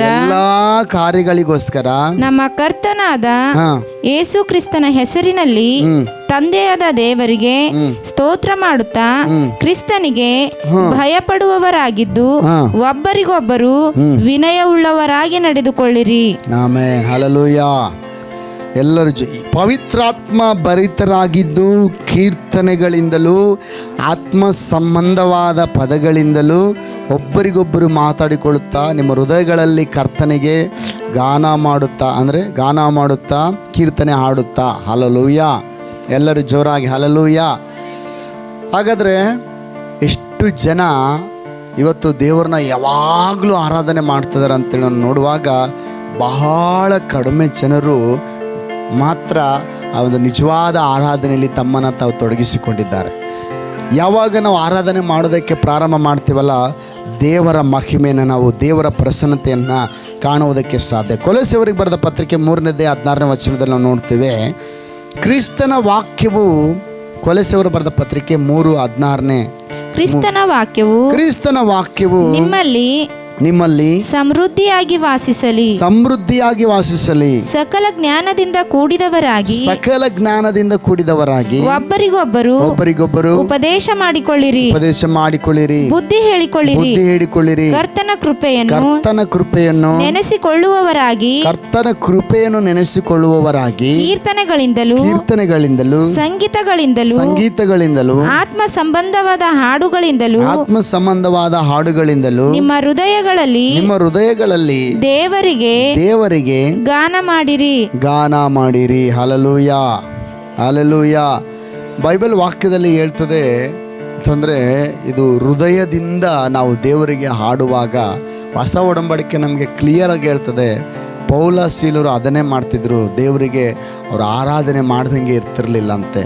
ಅವರು ಹೆಚ್ಚು ಸಮಯ ದೇವ್ರನ್ನ ಆರಾಧನೆ ಮಾಡುವವರಾಗಿದ್ದರು. ಅದರಿಂದ ಏನಾಯಿತು ನೋಡ್ತೀವಿ, ದೇವರು ಅವ್ರನ್ನ ಬಲವಾದ ರೀತಿಯಲ್ಲಿ ಉಪಯೋಗ ಮಾಡಿದನು. ಹಳೆ ಒಡಂಬಡಿಕೆಲಾಗಲಿ ಹೊಸ ಒಡಂಬಡಿಕೆಲಾಗಲಿ ದೇವರಿಗೆ ಭಾಳ ವಿಶೇಷ ಏನಂತಂದರೆ ಆರಾಧನೆ ಭಾಳ ವಿಶೇಷವಾದದ್ದಾಗಿದೆ. ಹಲ್ಲೆಲೂಯ. ಅಂದರೆ ಆರಾಧನೆಯಲ್ಲಿ ದೇವರು ಸಂತೋಷ ಪಡುವನಾಗಿದ್ದಾನೆ. ಹೇಳ್ರಿ ಯಾವುದು ವಿಶೇಷ? ಯಾವುದು ದೇವರು ಯಾವುದರಲ್ಲಿ ಸಂತೋಷ ಪಡ್ತಾನೆ? ಆರಾಧನೆ ಮಾಡುವಾಗ. ಒಂದು ಆರಾಧನೆ ಅಂತೇಳುವಾಗ ಅದರ ಅರ್ಥ, ಉದಾಹರಣೆ ಅಂದ್ಕೊಡ್ರಿ, ಈಗ ನಿಮ್ಮ ಅಥವಾ ಏನೋ ಒಂದು ಸಣ್ಣ ಪ್ರೋಗ್ರಾಮ್ ಮಾಡಿದ್ರೆ ಅಂದ್ಕೊಳ್ರಿ, ನಿಮ್ಮ ಮನೆಗೆ ಏನೋ ತೊಟ್ಲನೋ ಏನೋ ಒಂದು ಮಾಡಿದ್ರೆ ಅಂದ್ಕೊಡ್ರಿ. ಯಾರೊಬ್ಬ ವ್ಯಕ್ತಿ ಬಂದ, ಆ ವ್ಯಕ್ತಿ ಬಂದ ತಕ್ಷಣ ನೀವು ಆ ವ್ಯಕ್ತಿನ ಹೊಗಳಿದ್ರೆ ಅಂದ್ಕೊಡ್ರಿ, ಇವರು ಬಂದರು, ಇವರು ನಮ್ಮ ಗಲ್ಲಿದು ಏನಂತಾರ ಚೇರ್ಮನ್, ಕೌನ್ಸಿಲರಾ, ನಮ್ಮ ಗಲ್ಲಿದು ಕೌನ್ಸಿಲರ್ ಇವರು, ಭಾಳ ಇವರೇ ನಮಗೆ ಧೈರ್ಯ, ಇವರಿಗೆ ನಮ್ಮ ಸಹಾಯ, ಇವರಿದ್ದರೆ ನಮಗೆ ಏನೋ ಇದ್ದಂಗೆ, ಆನೆ ಬಲ ಇದ್ದಂಗೆ, ಭಾಳ ಇವರು ನಮಗೆ ಒಳ್ಳೆಯವರು. ಎಷ್ಟು ಒಳ್ಳೆಯವ್ರು ಅಂದರೆ ಇವರು ಭಾಳ ಒಳ್ಳೆಯವ್ರಿ ಅಂತಂದು ಸುಮ್ಮನೆ ಅವರಿಗೆ ಒಂದು ಹಾರ ಹಾಕಿ ಒಂದು ಇದು ಹಾಕ್ಬಿಟ್ರೆ ಫುಲ್ ಹಿಂಗೆ ಹೋಗ್ಬಿಡ್ತಾರೆ. ಅವರು ಎಲ್ಲಿ ಒಳಗೆ ಹೋಗ್ಬಿಡ್ತಾರೆ. ಅವ್ರು ಏನು ಇರಲ್ಲ, ಸುಮ್ಮನೆ ನೀವು ಒಂದು ವೇಳೆ ಅಂದ್ರಂದ್ರೂ ಕೂಡ ಏನು ಅಂದ್ಬಿಡ್ತಾರೆ, ಹಿಂಗೆ ಮ್ಯಾಗ ಹೋಗ್ಬಿಡ್ತಾರೆ ಅವ್ರು. ಹಲ್ಲೆಲೂಯ. ಯಾಕಂದ್ರೆ ಅವ್ರು ಹಂಗಿರಲ್ಲ, ಹಂಗಿಲ್ಲ ಅಂದ್ರೂ ಕೂಡ ಹಂಗೆ ಹೋಗ್ಬಿಡ್ತಾರೆ. ಆದರೆ ದೇವರು ಹೆಂಗದನ್ನು ಗೊತ್ತಾ? ದೇವರು 100% ಸತ್ಯವಾಗಿದ್ದಾನೆ. ಹಲ್ಲೆಲೂಯಾ. ಆತನು ಎಷ್ಟು ಅಂತಂದ್ರೂ ನಮಗೆ ಮಾಡಿದ ಉಪಕಾರಗಳನ್ನು ಎಣಿಸಿಕೊಳ್ಳುವುದಕ್ಕೆ ಆಗೋದಿಲ್ಲ ಪ್ರೇಯರ್. ಅಷ್ಟು ಉಪಕಾರಗಳನ್ನು ನಮ್ಮ ಜೀವಿತದಲ್ಲಿ ಆತನು ಮಾಡಿದ್ದಾನೆ. ಹಲ್ಲೆಲೂಯಾ. ಅಂಥ ದೇವರನ್ನು ನಾವು ಹೊಗಳುವಾಗ, ಆ ದೇವರನ್ನು ನಾವು ಕೊಂಡಾಡುವಾಗ ಆತನು ಏನು ಮಾಡ್ತಾನೆ ಗೊತ್ತಾ? ಆ ಕೃತಜ್ಞತೆಯನ್ನು, ಆ ಉಪಕಾರವನ್ನು ಆತನು ನೆನೆಸುವವನಾಗಿದ್ದಾನೆ. ಆಮೇನ್. ಹಲ್ಲೆಲೂಯಾ. ಎಲ್ಲರೂ ಜೋರಾಗಿ ಹಲ್ಲೆಲೂಯಾ, ಹಲ್ಲೆಲೂಯಾ. ದೇವರ ಪರಿಶುದ್ಧ ನಾಮಕ್ಕೆ ಸ್ತೋತ್ರ. ಹಾಗಾದರೆ ದೇವ್ರ ಮಕ್ಕಳೇ, ಎಷ್ಟು ಜನ ದೇವರಿಗೆ ಹೃದಯ ಥರದ ಆರಾಧನೆ ಮಾಡೋದಕ್ಕೆ ಇಷ್ಟಪಡ್ತೀರಿ? ಹೆಂಗೆ ಆರಾಧನೆ ಮಾಡಬೇಕು ರೀ ಪಾಸ್ಟ್ರೆ? ನಾನು ಅದಕ್ಕೆ ಯಾವಾಗಲೂ ಹೇಳ್ತೀನಿ, ನೀವು ದೇವರ ಹಾಡುಗಳನ್ನು ಕೇಳ್ರಿ. ಹಾಂ ರೀ, ಕೇಳ್ತೀವಿ ರೀ. ಬರೇ ಟೈಮ್ ಪಾಸಿಗೆ ಕೇಳೋರಲ್ಲ ನಾವು. ಹಾಡುಗಳು ಕೇಳೋದಂದ್ರೆ ಬರೇ ಟೈಮ್ ಪಾಸಿಗೆ ಕೇಳೋದಲ್ಲ, ಎಲ್ಲ ಹಾಡುಗಳು ಕೇಳೋದಲ್ಲ. ದೇವರಿಗೆ ಒಳ್ಳೆಯ ಸ್ತುತಿ ಪದಗಳನ್ನು, ದೇವರಿಗೆ ಆ ದೇವರ ನಾಮದ ಮಹತ್ತನ್ನು ವರ್ಣಿಸುವಂಥ ಪದಗಳನ್ನು, ಹಾಡುಗಳನ್ನು ನಾವು ಬರ್ಕೋಬೇಕು, ನಾವು ಕೇಳಬೇಕು, ಬರ್ಕೋಬೇಕು. ನಾವು ಅದನ್ನು ಬಾಯ್ಪಾಠ ಮಾಡಬೇಕು, ನಾವು ಅದನ್ನು ಹಾಡುವವರಾಗಿರ್ಬೇಕು. ದೇವ್ರನ್ನ ನಾವು ಪ್ರಾರ್ಥನೆ ಕುಂತಾಗೆಲ್ಲ ಅದನ್ನು ಕೇವಲ ಒಂದು ಜ್ಞಾನವಾಗಿ, ಒಂದು ಹಾಡಾಗಿ ಹಾಡದೆ, ಅದನ್ನು ನಾವು ಆತ್ಮದಿಂದ ನಾವು ಹಾಡುವಾಗ, ಆರಾಧಿಸುವಾಗ, ನಾವು ದೇವ್ರನ್ನ ಸ್ತುತಿಸುವಾಗ ನಾವು ಹೆಂಗೆಲ್ಲ ಗೊತ್ತಾ? ಒಂದೊಂದು ಕೆಲವು ಸೇವಕರೆಲ್ಲ ಇದ್ದಾರೆ, ನನಗೆ ಗೊತ್ತಿರುವಂಥ ಕೆಲವು ಸೇವಕರು ಒಂದೇ ಹಾಡಲ್ಲಿ ಅವರು ಪೂರ 1 ತಾಸು 2 ತಾಸು ಆರಾಧನೆ ಮಾಡ್ತಾರೆ. ಒಂದೇ ಹಾಡಿನಲ್ಲಿ ಎಲ್ಲ ಅದೇ ಹಾಡು ಟ್ಯೂನನ್ನು ಅನ್ಯ ಭಾಷೆ ಪ್ರಾರ್ಥನೆಯಲ್ಲಿ ಅವರು ಆರಾಧನೆ ಮಾಡ್ತಾರೆ. ಅದೇ ಹಾಡಲ್ಲಿ ಫುಲ್ಲು ಡೀಪ ಮುಳುಗಿರ್ತಾರೆ, ಆರಾಧನೆ ಮಾಡ್ತಾ ಇರ್ತಾರೆ. ಹಾಗೆ ನಾವು ಹೆಚ್ಚು ಸಮಯ ನಾವು ಆರಾಧನೆಯನ್ನು ನಾವು ಮಾಡುವಾಗ, ನಾವು ಹಾಡುಗಳನ್ನು ಕಲಿಯುವಾಗ, ಇವತ್ತು ಬಹಳ ಜನರಿಗೆ ಒಂದು ಹಾಡು ಕೂಡ ಬಾಯ್ಪಾಠವಾಗಿ ಬರೋಂಗಿಲ್ಲ. ಒಂದು ಹಾಡರ ಬರ್ತದೇನ್ರಿ ಬಾಯ್ಪಾಠ ಅಂದ್ರೆ, ಒಂದು ಹಾಡು ಕೂಡ ಬಾಯ್ಪಾಠ ಬರೋಂಗಿಲ್ಲ. ಇಲ್ಲ, ನಾವು ಕಲಿಬೇಕು. ನಾವು ಯಾಕಂದರೆ ನಾವು ದೇವರು ನಮ್ಮ ಜೀವಿತದಲ್ಲಿ ಮಾಡಿದ ಉಪಕಾರಗಳು, ಅದನ್ನು ನಾವು ನೆನೆಸಿ ಏನು ಮಾಡಬೇಕು? ಅದನ್ನು ಹಾಡುವವರಾಗಿರ್ಬೇಕು. ಆಮೇನ್. ಹಲ್ಲೆಲೂಯಾ. ಸೊ ದೇವ್ರ ಈ ವಾಕ್ಯವನ್ನು ಆಶೀರ್ವಾದ ಮಾಡಲಿ. ನಾವೆಲ್ಲರ ಕಣ್ಗಳು ಮುಚ್ಚಿ ಪ್ರಾರ್ಥನೆ ಮಾಡೋಣ. ಹಲ್ಲೆಲೂಯಾ. ಸ್ತೋತ್ರ, ಸ್ತೋತ್ರ, ಸ್ತೋತ್ರ, ಸ್ತೋತ್ರ. ಕರ್ತನೇ, ನಿನಗೆ ಸ್ತೋತ್ರಪ್ಪ. ನೀನು ಒಳ್ಳೆಯವನು, ಒಳ್ಳೆಯದನ್ನು ಮಾಡುವ ದೇವರು. ಆರಾಧನೆ ಮಾಡುವವನಿಗೆ ರಾಜಾಭಿಷೇಕ. ಆರಾಧನೆ ಮಾಡುವವನು ಆ ಕುರಿ ಕಾಯುವ ಸ್ಥಾನದಿಂದ ಯಾವ ರೀತಿ ದೇವರು ದಾವಿದನನ್ನು ಅರಸನನ್ನಾಗಿ ಮಾಡಿ ನೇಮಿಸಿದನು, ಅದೇ ರೀತಿಯಾಗಿ ದೇವರು ಆರಾಧನೆ ಮಾಡುವ ವ್ಯಕ್ತಿಗಳನ್ನು ಕೀಳಿನ ಸ್ಥಾನದಲ್ಲಿ ಅಲ್ಲ, ಮೇಲಿನ ಸ್ಥಾನದಲ್ಲಿ ಇಕ್ಕುವನಾಗಿದ್ದಾನೆ. ಆರಾಧನೆ ಮಾಡುವ ವ್ಯಕ್ತಿಗಳನ್ನು, ಆರಾಧನೆ ಮಾಡುವ ವ್ಯಕ್ತಿಗಳು ಯಾರಿರ್ತಾರೋ ಅವರನ್ನು ಯಾವ ಸರಪಣಿಗಳು, ಯಾವ ಬಂಧನಗಳು ಕೂಡ ಬಂಧಿಸುವುದಕ್ಕಾಗಲ್ಲ. ಅದು ಆ ಕ್ಷಣ ಮಾತ್ರದಲ್ಲಿ ಬಂದರೂ ಕೂಡ, ಆ ಕ್ಷಣ ಮಾತ್ರದಲ್ಲಿ ನಂತರದಲ್ಲಿ ಅದು ಸಂಪೂರ್ಣ ಬಿಡುಗಡೆ ಆಗುವಂಥದ್ದಾಗಿದೆ. ಪೌಲ ಸೀಲರನ್ನ ಸರಪಣಿಗಳು ಬಂಧಿಸಿದ್ದು, ಆದರೆ ಇವ್ರದ್ದು ಪ್ರತಿದಿನ ಇವರು ಪ್ರಾರ್ಥಿಸುವುದು, ಆರಾಧಿಸುವಂಥದ್ದು ಇವರ ಹವ್ಯಾಸವಾಗಿತ್ತು. ಹಲ್ಲೆಲೂಯಾ. ಸ್ತೋತ್ರ. ಕರ್ತನೇ, ನಿನಗೆ ಸ್ತೋತ್ರ. ಕರ್ತನೇ, ನಿನಗೆ ಸ್ತೋತ್ರ.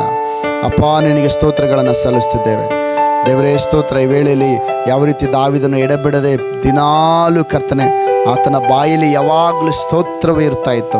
ಇವತ್ತು ನಿನ್ನ ಮಕ್ಕಳ ಬಾಯಲ್ಲಿ ಎಡೆಬಿಡದೆ ಸ್ತೋತ್ರ, ಎಡೆಬಿಡದೆ ಪ್ರಾರ್ಥನೆ, ಎಡೆಬಿಡದೆ ಆರಾಧನೆ. ಅಪ್ಪ, ಎಡೆಬಿಡದೆ ಕರ್ತನೆ ಸ್ತೋತ್ರ. ನಿನ್ನ ಮಕ್ಕಳು ನಿನ್ನನ್ನು ಆರಾಧಿಸುವಂತೆ ಕೃಪೆ ಕೊಡು.